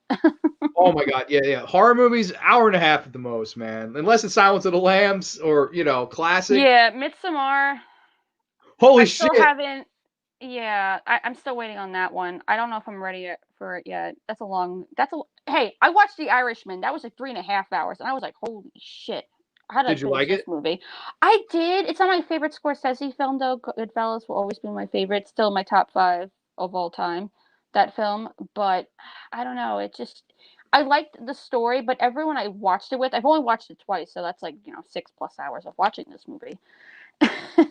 And I'm just like, I like certain elements, but then I also don't. The music's always wonderful. The music always gets me. I'm like, half that music's on my playlist already on Spotify. So I love that that's one thing opening he does. song. Yes. Oh, Still the Night. Yes. Sorry. I I know love music as that well. song. I'm a big like soundtrack junkie. It's terrible. I think I told you I have like all these soundtracks on my phone. I have the Dracula. I had Silence of the Lambs. I think I have some of them. I have the Red Dragon soundtrack, the Edward Scissorhands soundtrack. It's terrible how much I love movie scores. It's wonderful. I'm the same way. Like I actually have like playlists on my phone where it's like the Death Proof soundtrack. A lot of them Tarantino. I love Tarantino's Oh, style and sweet. taste in music, so I have a lot of those kind of playlists. And then I just have like awkward ones. Like there would be ones where I'll just like get obsessed with a song for a couple weeks, and that's Yep. my song. And like eventually it'll fade out because another song will take its place, and it's just like Oh yeah. constantly on that loop. But I love that stuff, man. Like Yeah. I'm a big soundtrack junkie too. Do you have a favorite horror soundtrack? Horror soundtrack. I honestly listen to some Friday the 13th ones sometimes. Usually, whenever there's a Friday the 13th in the month, I'll listen to that like a few times a week just to get myself ready. I'm like, oh, it's almost Friday. It's almost Friday. Like a stupid little kid. But honestly, my honest favorite is probably the Francis Ford Coppola Dracula's score. Only because it's just done so well. And then I don't know, I'm like a junkie for like classical music in some cases. Like I'm like a big rock person, don't get me wrong, but on the side, like on the DL, I'm just like, yeah, classical music, movie soundtracks, like call it a day, you know. Yeah, It's like definitely. just relaxing and it's just like awesome. And then it actually sometimes I'll listen to movie soundtracks when I write. So that kind of gives me some inspiration when I listen to some music. Like, oh, I want to listen to like an intense song during this part while I write and then, you know, get inspiration just from listening. It's kind of cool. That is awesome. Like I love the Raging Bulls, like the main score. Oh That yeah. inspires me, man. Like every time I hear that, I'm just like, I do this. Like I'm just like, dude, all of a sudden you just become this invincible fucking boxer. And like I love the Rocky theme and stuff, but like Oh yeah. something about You can't go Raging wrong with Bull that. gets me going. I just love that. And like, yeah, like I think Scorsese. That there are a ton of great Scorsese soundtracks, of Oh course. my And god. I remember he used the singer Jerry Vale before he died a lot in the films he did. He was in Casino, he was in Goodfellas. He was supposed to be in The Irishman, but he died. So they ended up getting the guy from what was that show called? Lilyhammer. Have you ever seen it on Netflix? The main lead in that's that. the one with They ended Silvio up from The Sopranos, right? Yep, yep, Oh that's my him. god. They got him on that. And he was just he was I guess he was supposed to be Jerry Vale singing because the guy was still alive. I'm like, I mean, he was alive during the time, but like, I don't know. I just was like, this guy's just singing everywhere in this movie. It's awesome. That is so cool. I'll have to watch Lilyhammer now. I always saw it and I was just like, no. Like Well, I'm you know good. what it is because it's half not in English, so you're kind of like trying to catch up and everything. You're just like, what the hell is going on? But then I liked everything, how everything like tied into each other and all that. Oh It was man, all awesome. right. Maybe I'll have to check it out. I didn't even know it was not fully in English. I just always just kind of was like Silvio was the lead in a show. Like, I Yeah, don't know. you But should watch it. I think there's like 3 seasons. I don't think they ever renewed for another one because it kind of was left open almost. But I don't know. I thought it was pretty good. yeah, 100%. Yeah. Oh yeah. Oh yeah, too sweet. Eh. But yeah, I'm definitely I'm a says John Burns says Steven Van Sant is the man. Yo, long live Yes, Silvio, right? I love him. Johnny's brother JP, he's a huge Sopranos guy. He's a big Scorsese guy. I don't know if he's watching right now, but like he would be like, oh my god, like you guys talk about Scorsese, he's the man. I'm a big Scorsese guy too. Taxi Driver is probably my favorite. I Oh have my VHS god. over there somewhere. You're like, it's somewhere. I'm just like, all my VHS tapes are gone. I think the only thing remarkably interesting is my Chamber of Secrets from Harry Potter, and that's about it. I have nothing. Ooh, the Chamber of Secrets. That's probably my favorite one in that series too. Between mine was either that or The Prisoner of Azkaban because I loved Gary Oldman. Oh, Gary Oldman. Hello. The That was Gary Oldman in bad. The Professional is my shit. Mm. Call everyone. Who? Everyone. I love that scene, man. I love and going back to Harry Potter too. That scene at the end where he's fighting the snake and it's That mostly freaked me the hell practical and he out. fucking stabs that snake in the head and the tooth goes. I remember as a kid seeing that in the theater. I remember You're being like, like, holy "Holy shit. fucking shit, man!" And then he starts stabbing the diary and he's like, "Fuck you, Tom Riddle!" Stab, dude. One of my favorite movies of all Oh time. my Like people make god. fun of me, but I am a huge fan of the Chamber of Secrets. And, Yeah, I oh, loved when they're stabbing the book with the tooth. I was like, oh Jesus Christ. And it's just yeah, and like all the ink blood. everywhere. It It's was genius. awesome. It's so genius. And the petrified, and that one has big spiders in it. And I know that's your kryptonite. I'm glad I didn't see it in theater. That's all I gotta say. Oh yeah, you would have been running out at like the age of, oh my I god. literally watched it on the VHS tape when I got home, and I was like, "All right, I have it." And then Prisoner of Azkaban. Everything else I saw in the theater except the last one. I just think the last one I was just like, the book was better, but that's just me. Yeah, I tapped out after, probably movie wise. I tapped out after part 4. I just Okay, part like, 5, I was like, Part 6, the Half Blood Prince. I was like, that one was yeah, okay. I was I mad didn't when they like. killed I off, felt 5 someone. was boring, and then I was like, I'm good. Like I made fun of it. I was like, this is not Harry Potter and the Order of Phoenix. This is Harry Potter and the Order of fucking Curly Fries. Like this is a piece of shit movie. And like I remember loving the Goblet of Fire, thinking, oh man, a tournament movie. Yeah, I remember I watched the movie before I read the book because I didn't get the book right away. For some reason, I had a hard time getting it. And I remember when they killed off Cedric Diggory, and I was like, and then watching back on, I'm like, they killed Edward. Edward. They killed Edward Cullen. That was a. I remember seeing it, like, Imagine plot not twist, he expecting became that, Edward Cullen. Like, oh god, that's so funny. which was gutsy, right? Because like I remember not thinking that was going to happen. I was like, all right, well, he's not going to die, is he? And then he dies like right in front of his dad, and I was like, Yeah, I holy was just like, shit. he just sees the body, and he's like, and then I was just like, oh my god, like what the fuck? And then they're all like happy all of a sudden at the end. I'm like, how the fuck can you be happy after all that shit? Hagrid finally got laid. That's probably why they were all happy. Just to But steal your girl, but except the guy died killed, and I'm just like, that's fucking terrible. And yeah, then everything happened in part 5, Order of the Phoenix. And I'm just like, well, so yeah. much for all that, Harry. Wasn't worth it, but Yeah, for real. I'm like, to me, the first two were like good, fun kid family movies. Everybody can watch them, even though they both have some fucking crazy shit in it. Like that snake scene is not for kids. But again, being the horror fan I am, seeing a yeah. young kid battle a snake with a fucking sword and stab me through the head. Oh my I mean, god. I was all for that. Prisoner of Azkaban is like kind of the dark turn, and I like it. I like that it's more adult and it has, it Yeah. plays with chronology. I thought it was really cool. Fourth one, really fun tournament film. And then after that, man, I just, 5 was boring. 6 was, I don't even remember. And then the last one, 2 movies to get, I'm sorry. Like I'm It's good. like The Hobbit. They had 3 parts. I'm like, okay, 2 I get, but 3, like, what the fuck? I read the book. It wasn't that long. Why did they drag it out? Like, why did Tariel apparently freaking exist? She was never there, and then Legolas just showed up like, hey guys. I'm like, motherfucker. I mean, hey, Orlando Bloom's nice to look at and all, but not necessary. Just Not, saying. I said it. And I not love him. I necessary. have him as my pop on display with Aragorn, but sorry, but he was not necessary in that film. I said it. I said it. She said it. She crossed that line, ladies and gentlemen. Eh. Danae is crossed. Um, But I mean, is there anything else you'd want to talk about on this? Do you want to go back to Silence of the Lambs? I feel like we've had such a fun I conversation jumping all know. over the Well, place. maybe we should open up to the people like watching. Like, what do you guys want to talk about? Like, what's going on in your world, everyone? I'm Yeah, how's curious. everybody doing? Does anybody have any things you'd like us to discuss or any questions or anything like that? Because the floor is always open. Me and Absolutely. Danae have talked about everything under the fucking sun in this episode. Basically. This is definitely, I would say, the most well-rounded. Like usually, like I'm like we're on a topic, but like this has been fun because you're pretty much as diehard as I am. Like usually my guests, Woo. they're casual into it, or they're into it, but you are like hardcore into it like me. So it's fun. We're just kind of jumping Hard as around. life. What can I say? True, that's true. And it is a small world. It blows my mind that we No. graduated on the same night, same school, and like had That no. doesn't get more coincidental than anything else. I'm just like, what the hell? Like, there's other people I've met on Instagram and everything that they're from Long Island, and I haven't met them. They might be in a few different towns or whatever, but like, what are the odds? Same school, same year, graduated, and I'm like, what? Like, that blows my mind. Like, Both diehard don't horror believe fans. it. Yeah, same movie It's center it's that at the same surreal. night we were there. Like, what the hell? Like, that's so funny.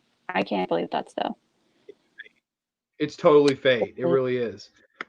It really is. AJ asked us, what are our thoughts on Lucio Fulci? I've actually done a few episodes on Fulci? Fulci. Are you a big Fulci fan? Ooh.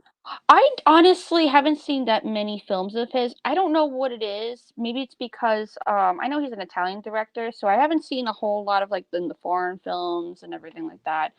The only film I saw was shit. I'm trying to remember. I don't know if it was The Beyond or if it was City of the Living Dead because I know they were not that far from each other. But I've always been interested in other directors, so I feel like I haven't really watched many of his. I know I need to. There's like so many other directors I need to watch more of, like Eli Roth, especially him. There's one other person I can't think of their name. I mean, obviously Toby Hooper. That's a big one for me. Like, hello, Texas Chainsaw. But I've always been interested in like other directors. Maybe it's because of the storylines, or maybe because of availability. Like maybe that's what it is. I don't know. What Yeah. about you? Well, I'm a big Fulci guy. I've actually dipped a lot and into a lot of foreign directors and stuff too. Like I for a long time I was just like you with the I'm obsessed with Hooper, Craven, Carpenter, Romero, and like all of a sudden a few years ago I just fell in love with Argento, and like I started watching Suspiria, Inferno, Phenomena, Deep Red, all these great Dario Argento films, Opera, and I just slowly but surely started really liking his style and how it was different, and how a lot of his films aren't really focusing on the story narrative as opposed to they're focusing on the look and the art style. And like I always thought that was such a cool way to attack horror. AJ says, of course, Tenebrae. I watched this one this week, actually. I watched Tenebrae, I think, on Monday night. Love Tenebrae. Just I liked that he had a different kind of way of looking at it. And with Fulci, I'm a huge Fulci fan as well. The whole Gates of Hell trilogy, I think you'd really like that, Danae. It's basically this awesome badass trilogy. One's called City of Living Dead, The Beyond, and House by the Cemetery, and they all have the same final girl in them, Oh, Catriona sweet. McCall. Yeah, and they're all fantastic. All have fantastic music by Fabio Frizzi. House by the Cemetery is like this old school haunted house movie. But Beyond is exactly that. It's beyond. It's fucking crazy. And Civil Dead is like more of a zombie film. So all Oh, three of them are really cool. Lucio Fulci is a master, of course. Lucio Fulci's Zombie. I mean, just so many incredible, films that Lucio Fulci has done. I think and the Hard Boys here. What's going on, good brother?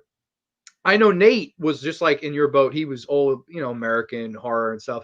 Once he got into the foreign films, he like fell down a rabbit hole of them and he just that's started falling awesome. in love. Yeah, it is. It becomes addicting after a while because it's something different from the other, I think. And I think that's why they've really, kind of drawn to me over time. Aiden asks, have you seen the guest? The Guest? I don't believe so. I don't think so. No. I think that's the one with Dan Stevens. I don't remember the film that much. Like I know people love it. I know Aiden loves it for sure. So I may have to give it a rewatch just for him. But I don't know. I don't remember. I remember Well, really that liking what was the. that recently? Like within the past 10 years, I think. Maybe. Yeah, I was I just saying. I don't think I've seen it. I know I've heard of it. But the I haven't. girl from It Follows was in it. Micah Monroe, who I really like her. Oh, Um, okay. it's a good movie. I just don't remember much from it. Like I don't like the direct. I don't like Adam Wingard at all. Like I No. fucking Oh hate him. God.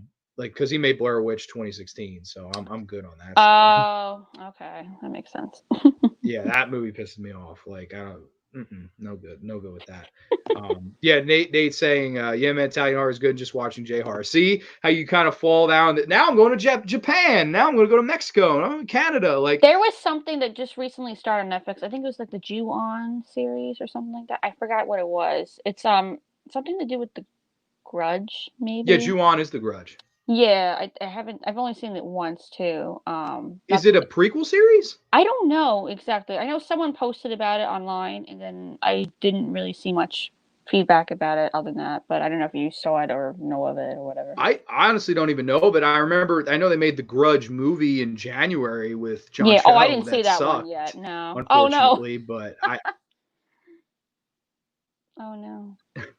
No, yeah, like I'm good on seeing that. I like the original The Grudge, Jew on the Grudge, and Jew on the Grudge 2. I like both those movies, and then the American remakes with the first one was Sarah Michelle Gellar, who Yeah, it's Sarah always nice Michelle to see Gellar. Buffy in something. Yeah, I remember that one, but I haven't seen. I didn't know there was a show. That's on Netflix, nonetheless. That's pretty Yeah, interesting. I think it's a show. I don't know. I'm pretty sure because I saw someone watching episodes of it. So I can't see why it wouldn't be that unless it's a mini series and there's like maybe 4 or 5 episodes. I don't know. It's like that Dracula one that came out. It's like 3 episodes, but they're like an hour and a half each long, and then it's just like a reiteration of like Bram Stoker's thing. And I didn't really care for that to be honest, but Fun fact. Yeah, I feel you completely. I think I have a good question for you, and I was Sure. thinking about asking this earlier, but it finally came back to me now. Sure. I've asked a few of my guests on the show this question before, and it's always interesting because I feel like we always hear a different answer. Where do you want to see the genre going moving forward? Like, and do you have past examples, maybe the past 5, 6 years, movies that you felt, bam, like this is what I want horror to be, and where do you see it going, and where do you want to see it go? I just feel like you don't want the old stuff to die because if you let so like things with slashers, that's a good example. Like when the slasher films were starting to fall off a bit and when Scream brought it back, it really like reignited like the industry again, and then the genre as a whole. Like that's why you saw all these other films come out and everything. And I feel like it's starting to get back to that point again where people are just making movies just to make movies. And I know a lot of people give Blumhouse for shit for doing that because it seems like they're always releasing something. I feel like the last good movie I've seen from the horror movie industry recently was like Happy Death Day. That one, I mean, The Conjuring, like you already knew about it from the get go. I mean, you're like, okay, if you liked Insidious, you'll probably like, The Conjuring a little bit, even though it's a little bit different. I just feel like they need to like stick to the roots a little bit, but evolve a little bit. Like, don't do the same thing over and over and over again. Like, I think I was telling you, I want to make that one horror screenplay that I want it to be. I want it to have its roots of slasher, but I want it to be different from the rest of the slasher movies. If you know what I'm saying with that, Yeah, What do you completely. think? Yeah. I think it's interesting because like I feel like where we are at the genre now, there's only like two camps of people. There's the Blumhouse camp and there's the A24 like Hereditary camp. And like Yeah. I don't know personally if I consider myself a part of either of those because Yeah. No. like okay, I liked The Witch, I liked The Lighthouse, and I can't really think of many Blumhouse films I liked, but I'm sure that there's probably one I liked. Yeah. I almost think personally for me it's all about the tone. Like do we want horror to be more serious or do we want it to go back to like you were saying 80s slashers, fun popcorn movies, boobs, blood and mayhem is what I always say. Like that's the Yeah. formula of a slasher movie. You're going to get some, you're going to get some boobs, you're going to get a lot of blood, you get a lot of crazy death scenes. That's the formula of a slasher film and like I would be fine returning to that. It's just my thing is like I feel like the internet being as big as it is now and everybody having a platform to give their 2 cents, I feel like it's really hard for us to come together and just like something unanimously. Yeah. Like, could you imagine Nightmare on Elm Street coming out now? Like, it's Yeah. universally in the community now loved. It's considered one of the best movies of all Except the time. remake. That remake's a piece of shit. Let's have Freddy Krueger be a gardener, and let's have a subplot where maybe he was innocent. Oh my god, I hate that fucking movie with burning It's like passion. saying like Michael Myers is talking and he's like fucking says something and he tries to fucking stab someone. I don't know how, end of Halloween too, but we don't talk about that. Yeah, or Sam Loomis. Michael was an innocent man. Like, of course, like just And so was Norman Bates, even though he kind of basically was, but then those fuckers basically just said, yeah, we're gonna get him back to his, psychological craziness and we're gonna yep, have Vince fucking Vaughn he fucked play up him. all. Oh my god! When I saw your podcast the other day about, oh fuck, I was like, I fucking hate that remake. Can we just talk about that? Who makes a remake and goes shot by shot by shot, even almost the same dialogue almost? I'm just like, why the fuck can't we just get better people? Like, really? Like, Anne Hesh, I know she got a Razzie for that. I don't know if Vince Vaughn did. I think the only thing good about that movie was looking at Viggo Mortensen. And that's it. I said it. I said it. It's no. Just no. That movie and Nightmare on Elm Street remake was probably one of my top 5 horrible remakes of all time. Those two are terrible. Those two, and I actually I don't know if you watched the part where I ranted on Carrie and lost my mind for a few minutes. Which I was gonna say which remake because I don't know why the hell there were 2 of them. I'm like, There are they are, yeah. remaking the original remake? Like, what the hell? Like, why is there 3 of them all of a sudden? Like, I oh my like the god. Angela Bettis one from 2002. I like that movie. People hate it. I really like it. I thought Yeah. Angela Bettis was great. The Chloe Grace Moretz one, that one I fucking hate, dude. What wasn't Julianne Moore in that too? Yes, Clarice Starling She's a great raising a actress, but then when kid. it comes to horror, no. No, don't do it. Please don't do it, Jillian Moore. Do you remember? PSA. Do you remember she did a really shitty horror movie too? It was called The Forgotten, and it was like, Yes, when like her son apparently didn't exist, and then I forgot who the other. I forgot who was opposite of her in that movie, but oh my god, just yeah, her son goes I actually missing. liked that for a little bit, but then I'm just like, what the hell is going on? It's like, you know that, what's it called? I forgot what it's called. I was just talking about it at work today. Crap. But there was this movie where like a certain population of the world goes missing, and it's like the aftermath of it, but she's like the only one living that aftermath. It feels like, but I know oh, I it. forgot what it's called. I don't know. Yeah, One of those I know. shows. I definitely have probably seen the movie. I just don't. It's not ringing a bell right now. But like, Yeah. yeah, I. Oh my god, that fucking Forgotten movie, and it ends up being like aliens abducted the sun. I was like, what in the fuck are we watching here? Like, um, oh, dude, I was yeah, waiting for Ripley to come down. I was like, hey, help him out. for Help him real. out. Yeah, John Grande loses his mind when everything's of Carrie 2013. I do. When Carrie started floating at the prom like she was the Emperor from Star Wars and blew up a car and walked away like she was Iron Man. I about left the theater. I was like, I'm done. Like, I'm not. You're Carrie White, bitch. You're not Iron Man. Like, I don't like. I got it. I got it. Oh, we wanted her to be cool. No, Carrie was a fucking loser. That was the point. Holy shit, dude. I can't. I just can't get. I don't get people. Let's cast the beautiful Chloe Grace Moretz as an ugly After she just did, loser, was it was fucking in high did school. she Why? do Why Kick not? Ass before or after that movie? Because it just reminded me of Kick Ass when she's like fucking like acrobatic girl, in that movie. Have you ever seen Kick Ass? I'm gonna cheat. I'm gonna look it up. I'm going to cheat. I think I'm pretty Kick-Ass was sure Nicolas 2012 Cage was in and that. Carrie was Nicolas 2013. Cage, I think, was in that, and then I believe the guy who played oh, what the fuck was he in? I can't remember it, but he was in some other movie. I forgot who he was exactly, but he was in one of those movies too. He was the main lead actually in that. Kick-Ass was before Carrie Oh 2013. shit! So So basically, she got influenced by her superhero performance in that, and then bam. Had yeah, to, you know what? When you were in a movie with Nicolas Cage, you do dangerous things. you do. What can I You do. say? Wicker What can I Man. say? Gotta love Oh Wicker God. Man. Honestly, can I just say it? I did like him in National Treasure. I did. I really Oh did. my god. The If first JP one, is not the second watching, one. he Not is the second he is a one. huge National Treasure fan. He would love that you said that. I like that movie too. It was a good movie for I sure. just thought the story was so cool, and then John Voight's dad. I'm like, all right, so Angelina Jolie is basically his sister, just not officially. Weird connections like that. Like, yeah, I do I'm that like, shit too. okay. Oh, it's terrible all the time. I do it.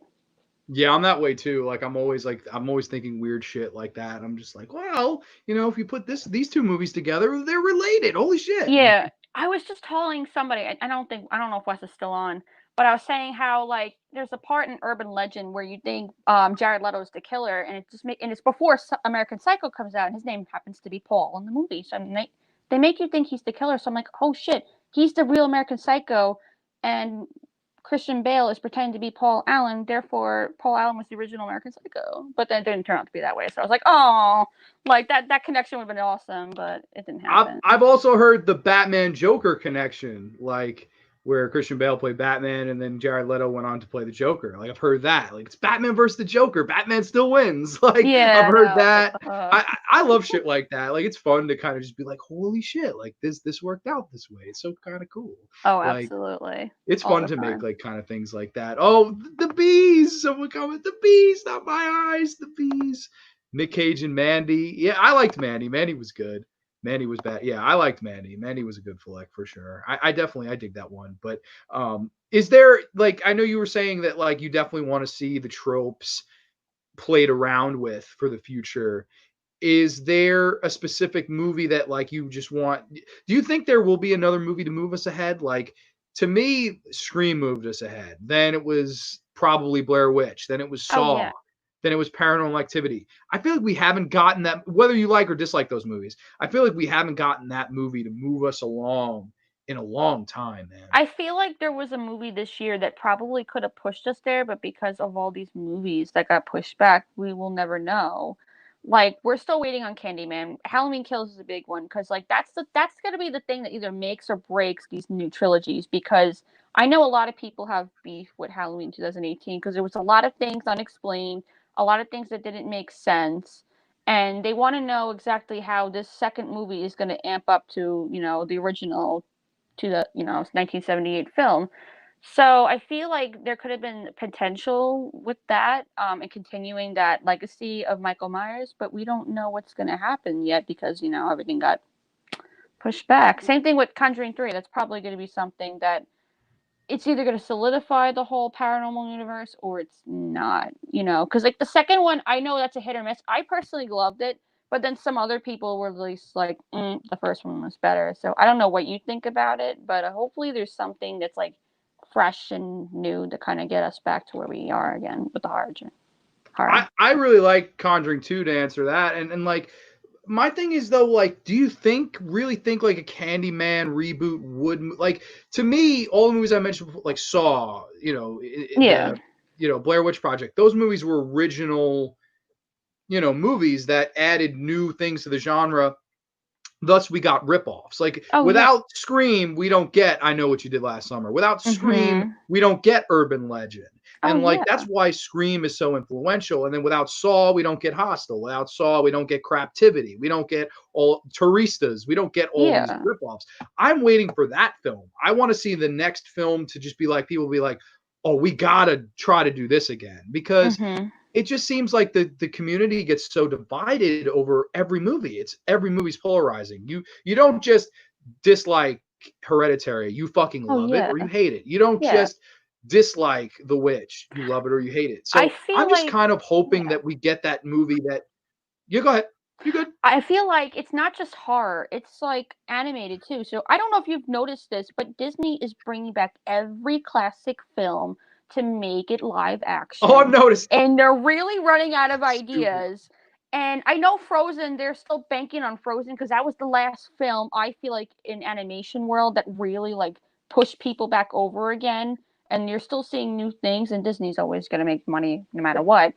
But I feel like they're running out of ideas. It's not just this genre. Comedies too. Like they're just running out of ideas everywhere. Everyone's remaking a film. It's just remake, remake, reboot, remake, reboot. Oh, random movie. Oh, was it good? Yeah, no, but I don't know. There has to be something out there.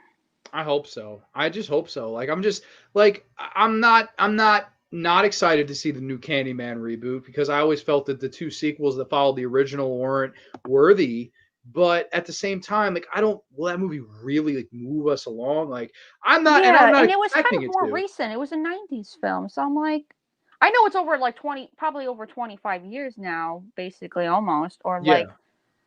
I don't know. It's just crazy. Like, It's hard. It's hard. Like yeah. it's hard to be a trendsetter because you have to go against the trend to really do it. I'm just Um glad no one remade Jaws because I would be like, now if they make that more graphic with a realistic looking shark, holy crap! But at the same time, a lot of people be pissed off. you There's just can't certain touch films you Jaws. can't touch, like Yeah. that, The Princess Bride, you can't touch.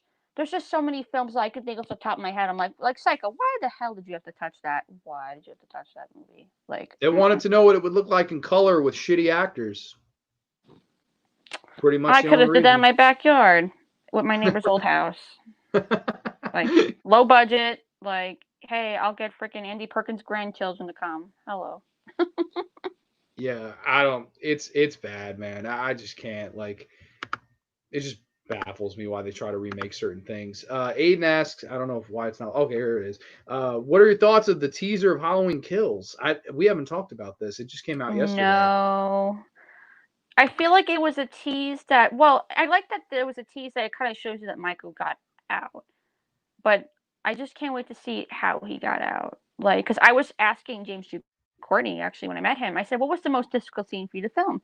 He said it was the fire scene because when that building blew up, he had to get out of there really fast where he could have actually went on fire. And I'm like, well, I don't know.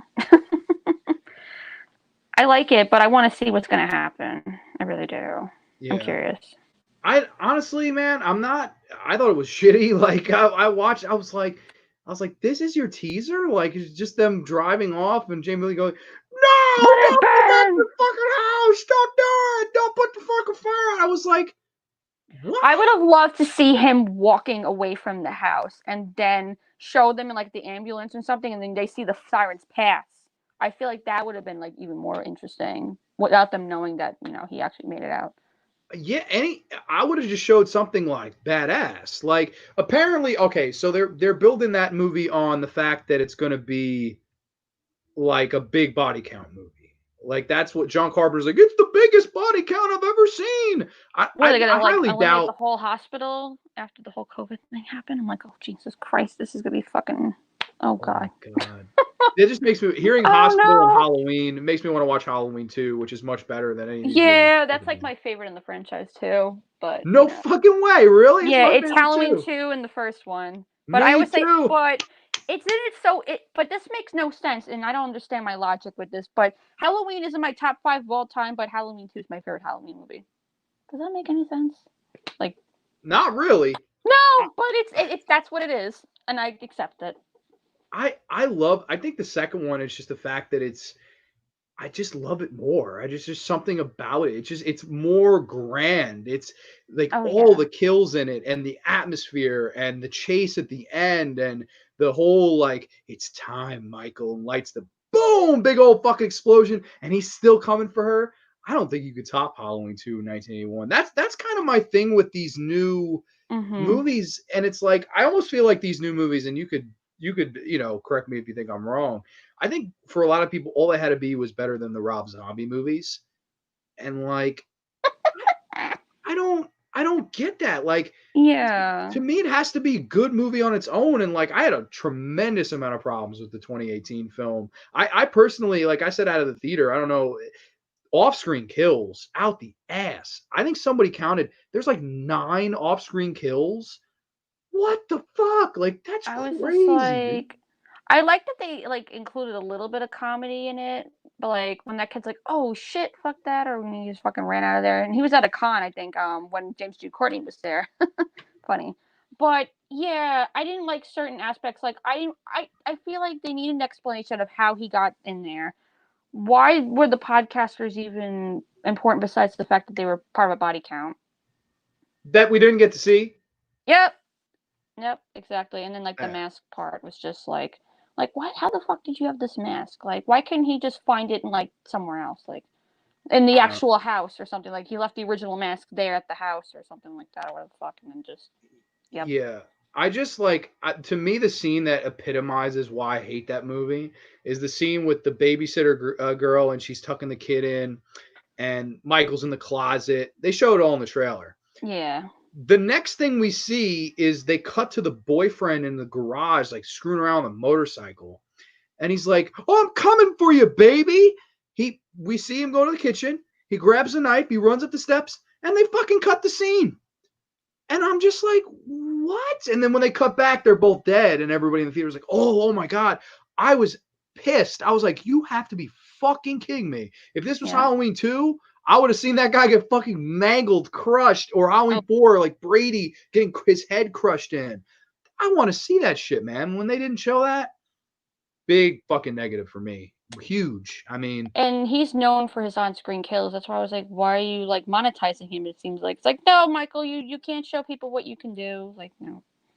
yeah, I just completely baffled me that whole thing and the stuff with the like the Judy Greer character and Oh yeah. oh I'm feel bad for me because my mom raised me to be tough. What?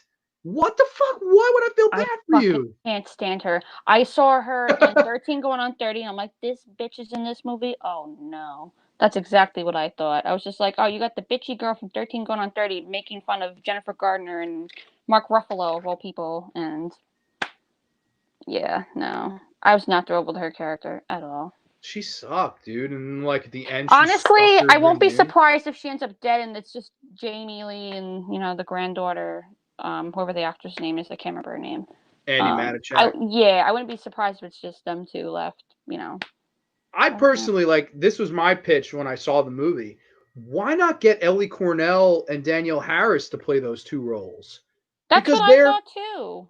That's fan service. You want to talk about fan service? They homage this movie. Fuck that shit. Get the fucking actresses that were kicking ass in Halloween 4 and 5. We want to Yep. see Jamie Lee and Danielle Harris together. No, fuck you. We're gonna have Judy Greer in this fucking movie shooting Michael And they Myers. look like her. I was like, what the hell kind of shit is this?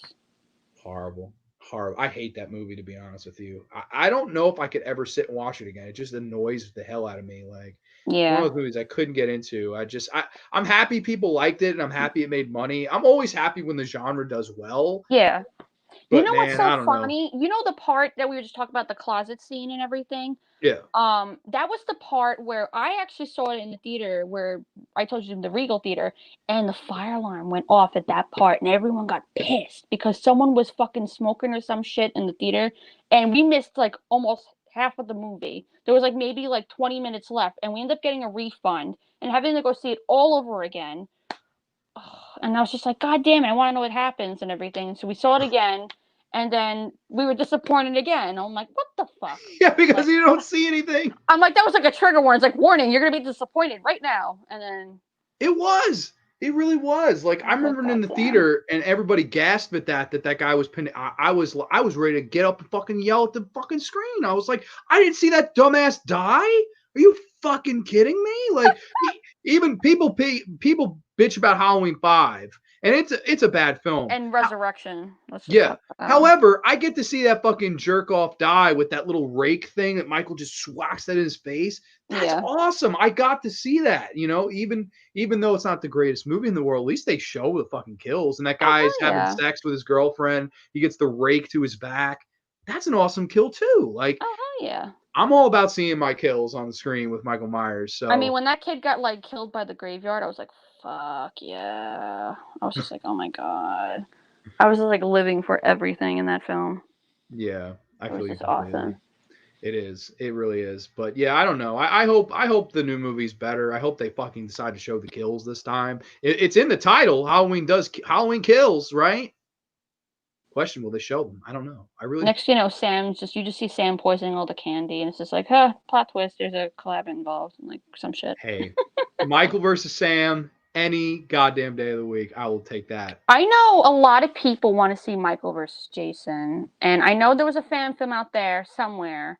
I don't know who did it. I still haven't seen it or know anything else about it, but who knows? Maybe they'll just set up something in the future. But I doubt it'll ever be likely.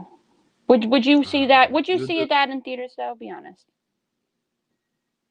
A Jason versus I Michael. mean, if built right, if I feel like it would be a cash grab. I feel like Freddy versus Jason worked almost because Yeah, it Freddy did. could talk.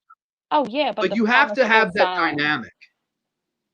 Yes, if Yeah, they're both silent, how do you tell the story? How do you? you just see I subtitles. don't.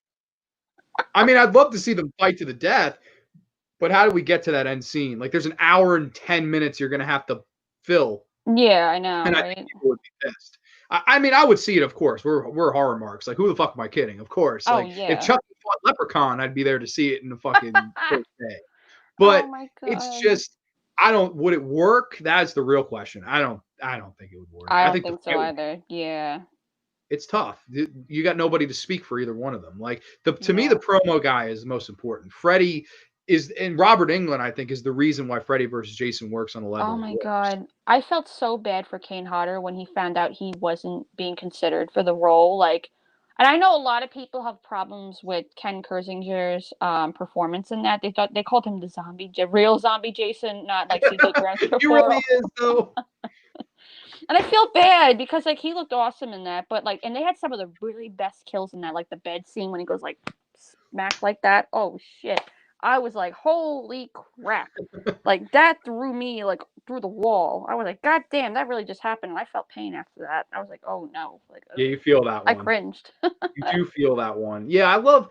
That's a fun ass movie. I love that movie. I always wish they had gone with the Pinhead ending where the two of them are in hell and then they tie and then Pinhead, gentlemen, what seems to be the problem? Like that would have been the coolest fucking ending of all. Like I would have Oh jumped god. out of my seat if Doug Bradley was like standing there at the end, like, gentlemen, I've finally escaped the bad sequels. Like if that was the line, that would be legendary. Oh my god, I would die. But I think that Bradley's done. Didn't they recast him for something? I thought that was supposed to, I don't know. I haven't seen it. I thought there They was some kind of Hellraiser film where they did replace him at some Mhm. point. I Yeah, forgot what it was called. they replaced Pinhead with Shithead. They replaced him with some goofy looking motherfucker. He was like Oh fat god. Pinhead. It was fucking Oh jeez. yeah. Hellraiser Revelations fucking sucks. So don't ever see that one. That's Judgment was okay. Bloodline was the last one I saw, and I was like, oh, once you go to space, you're done. yes, yes. Oh my god, dude. I did a crazy rant on that movie. I have the VHS of it. I want to break it in half with a fucking bat, dude. I hate that movie, dude. What are you doing? You have Cenobite dogs, and people are like, "Oh, Cenobite dogs." I'm like, "Are you fucking stupid? Why I'm the like, they're in fucking space, goddammit. pinheads in space killing people, I dude?" mean, Like, Leprechaun in space was fucking hilarious, but like honestly, the best one I've ever seen in space was Jason X, still to this day. But I don't think Freddy ever went to space. So what does that tell you about the franchise? We ain't doing that shit. We no, and they just how went the fuck would peaced Freddy get out. They to should space? have put the remake in space. That's what they really should have done. Yo, that anything would have been better than that fucking remake. Guilty Freddy, man. And I Fucking feel bad. That guy was going to be going to the con, Jack Earl Haley, and he was just going to get probably like, why'd you do it, man? He was trying to get a lot of that all weekend. Oh my god, oh that no, poor yeah, guy. there's no. It honestly killed his career. Granted, he didn't have that much of a career. I loved him in Dark Shadows, and then once that happened, I think Dark Shadows was after, but then after that, I didn't see him in a lead role ever again. I don't I know know about you. I know he did Bad News Bears when he was a kid, Oh, and that's he right. did what was the other one? He did Watchmen right before. That's how he got the role for Freddy, and they were like, "This is our Yeah. Freddy." And then it wasn't his fault. It really wasn't. Like I know people blame Well, him. the makeup department should have been fired. The makeup department, the CGI department, the lead actress, Rooney Mara, was terrible. She was worse than him. That's The probably why the girl with the dragon tattoo series stopped, because she played the main lead in that, Lisbeth Sander, and they were supposed to have another movie because they left it open with Daniel Craig and her, and then it just never happened. It just died out. I was like, well, fuck. There goes that. I don't know. She What a stinks, shame. man. What a shame. Just because she's part of the Rooney family and the Mara family, and then bam, child. And yeah, she's with Joaquin Phoenix. She's with the Joker himself I now. mean, Like, hey, she's a lucky girl in that department. Everything else, yeah, I hate her too, man. I fucking hate her, shit. man. Like when she's like, "Get him, Quentin," I'm like, I'm fucking done. You're the final girl. Get off your fucking ass. Fuck. She's just Holy like, I got shit. no time for this. I don't get paid enough for this shit. Meanwhile, the best final girls did get paid that much. So, hello. Yo, I don't care if Heather Langenkamp was like 7 years old. She could beat that bitch up with her pinky, dude. Like it's so bad. That remake is such a piece of shit. And Freddy Krueger as a gardener, Freddy Krueger is an innocent man, Freddy Krueger being played by anybody that's not named Robert Englund. It's just a No. fucking piece of shit, man. It really truly is. I forever detest A Nightmare on Elm Street 2010. My And least you know favorite what's remake. so funny? I have the Blu-ray of the Friday the 13th remake, that and Freddy vs. Jason, and it cost $9.99. So you're telling me these movies are all worth $3 and something each? I'm like, damn, because I saw Nightmare on Elm Street the remake for sale for $9.99. Meanwhile, I got all three for the same price. I'm just like, what does that tell you? But the Friday the 13th remake was really done well. Derek Mears did a great job. He really made Jason kind of like that fearsome guy again versus Ken. I mean, I still like his performance in a way, but Derek Mears really brought him back, to life again. I like the Friday 13th remake too because again, it goes back to the formula. It's boobs, blood, mayhem again. It's boobs, Yeah. mayhem, and Crystal Lake. I think the problem with it is maybe the characters. Like I like the characters at the beginning, Yeah. and I liked the first group of kids more. I almost wish in a parallel world we could have flipped, and maybe you would have gotten a much better end result. But I think it's a return to form. I think it's is it Yeah. as good as the Paramount 8? Probably not. But I think when it comes to remakes, it did everything it had to do. It's Oh, Jason yeah. killing people in the woods. I mean, what else am I really looking Yeah. for in Friday And I 13th? like the part two tribute in there. I really dig that because that's my favorite of the franchise. And I was just like, oh my god, they have Sackhead Jason. Yeah. I mean, you can only see like his one little eye, but they did something, and I like how they made him find the mask. That was probably my favorite part of the whole thing. You just see the mask, and you're like, Oh, but then the whole part with like Whitney looking like Mrs. Voorhees and all that part I was just like, like I didn't know about that part. That was the only part I was kind of questionable about with the film. Yeah, But other than that, it was pretty good. I didn't hate it. It's not my I didn't top hate it either. five, but it was done. It's a lot better than 9 and 10. I'll say that. Yeah, and it's a lot better than fucking the Nightmare on Elm Street remake. It's Absolutely. it was simple. It was simple, but it was effective. I think people were just expecting so much with it. Like, I don't know. I just went in thinking Jason killing teens. Can this be fucked up? No, I don't think it really can be. Oh It's hell just yeah. a fun night at the movies. That's what Jason movies are. They're popcorn movies. None of us really go into a Friday 13th film going, all right, I need the plot. I need great acting. Yeah. No, no. You just want fun, colorful characters getting killed off in fun, creative ways. That's all Oh you yeah, need. totally. That's why slashers work, like that's simple. It's a very simple formula. Everybody's a suspect. Oh Randy. I wish they didn't kill him off. Can we talk about Oh that for my a god. second? That Why did they do that? Oh, I was so pissed. And they killed him off in such a way that he didn't even deserve the character. You know what I mean? oh exactly. They You know how he should totally have died? He should have died like in like a movie store, like where it was like no one was there and he's in the horror section when it happens and then bam, like dead. Like or something shit like that. Like I feel like his death should have been a lot different, but that's just me. I did a repitch. Like I did an episode where I rebooked horror movies and Scream 2, I rebooked the ending. And I had not the shitty Debbie Salt as one of the killers. It was actually Sydney's friend. And it was Sydney's Oh friend and yeah. Mickey together. And at the end, Randy's still alive and he plays hard trivia with Mickey over the like battling over Sydney. Like whoever gets the first one wrong, Sydney dies or lives. And it was such a fun like thing to write. And like I think had they done That that, sounds it would so have been cool. awesome. It would have been in the vein of that Imagine the character. knowledge about sequels or something like that or whatever the hell. That would have been pretty interesting. Yes, yes, you could have so much fun with it. Be like, which one of these movies did Wes Craven not direct? Like, bring Wes Craven into it. Why not? Like, I Right? think that would have been really funny. Like, I think if in a perfect world, rebooking that movie, I think that would have been a really fun way to end it. Because I think it Yeah. would have been really cool. Danae, have Have you you seen seen My My Soul Soul to to Take? Take? If that's if it's the one I'm thinking of, I think that was the one where Max Sterriot was in that. I Yes. saw that a long time ago. I couldn't tell you what my thoughts are about it now. I definitely have to see it again, but I have seen it before, and it wasn't bad from what I remember.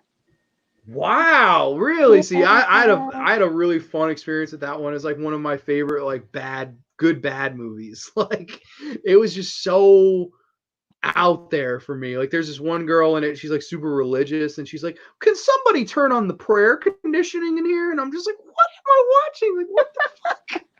The It's kind of character, like there's it's a kind of like the blind kid. girl. Oh yeah, There's a blind kid.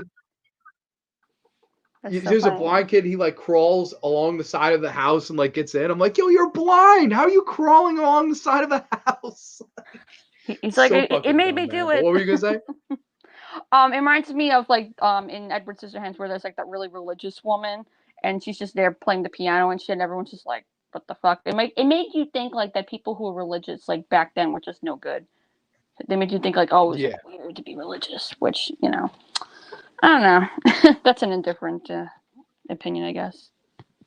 that's true. Yeah, I know. But all right. I mean, I had a lovely time talking with you tonight, You too. Danae. It was This awesome. is you'll be glad to hear. This has got to be the longest episode of Grande's Graveyard of all Oh time. my god. Because I have so many History. things to talk about. Yeah, yeah. We really like. I thought we were going to talk about a little Q&A, a little Silence of the Lambs, and then we went off into like an hour and a half tangent. But man, That's it was really okay. fun talking to you. I think the moral of the story is it says if you haven't seen Silence of the Lambs, you need to see it. And if you haven't seen Red Dragon, the prequel, you need to see that as well. And then any other film that we discussed tonight, because there's a lot of films that I need to watch, and there's probably a lot of films that John needs to watch, and everything else between. Big facts. But Danae, you are welcome to come back on any and every time that you would want Woo! again. If you wanted to, pick the topic again, you're more than welcome. We Oh, should get sure. together and do like a horror movie commentary or something like one We night. I should think that'd be totally a lot do of fun. that. That'd be awesome. I'll bring the sodas and the chips and the I've popcorn and I was gonna say whatever. I've got tons of popcorn on deck, so we got this. Hell yeah. Can't wait for that. But I want to thank everybody for joining. We had a lot of people in the house, I think mainly because of Danae and her awesome Insta page. I So think it's old because of man you Ghost. too. You're the grande here. It's your The graveyard. Grande. I like the usually it's just Grande, but I like it. Some say John Day. I like that one too. We're now Rick Moranis, Dark Helmet, right? Oh my Um, god. that was too funny. But yeah, everybody, AJ, Aiden, Horrorboy, Capes Collector, Old Man Ghostface, Ty Junebug, everybody, thank you so much for watching. This was a really fun episode. Next week, I will probably be back with the Phantasm series. So that's going to be a lot of fun discussing those flicks. And I'm looking to have AJ on the show sometime soon. So we're going to work out a date for that and all that good stuff. So everybody have a great weekend, a great Friday, of course, TGIF. And thank you all for joining the Graveyard. Danae, thank you so much again for coming on. I You're appreciate it. so welcome. I'm so honored again. Too sweet. Peace out, everybody.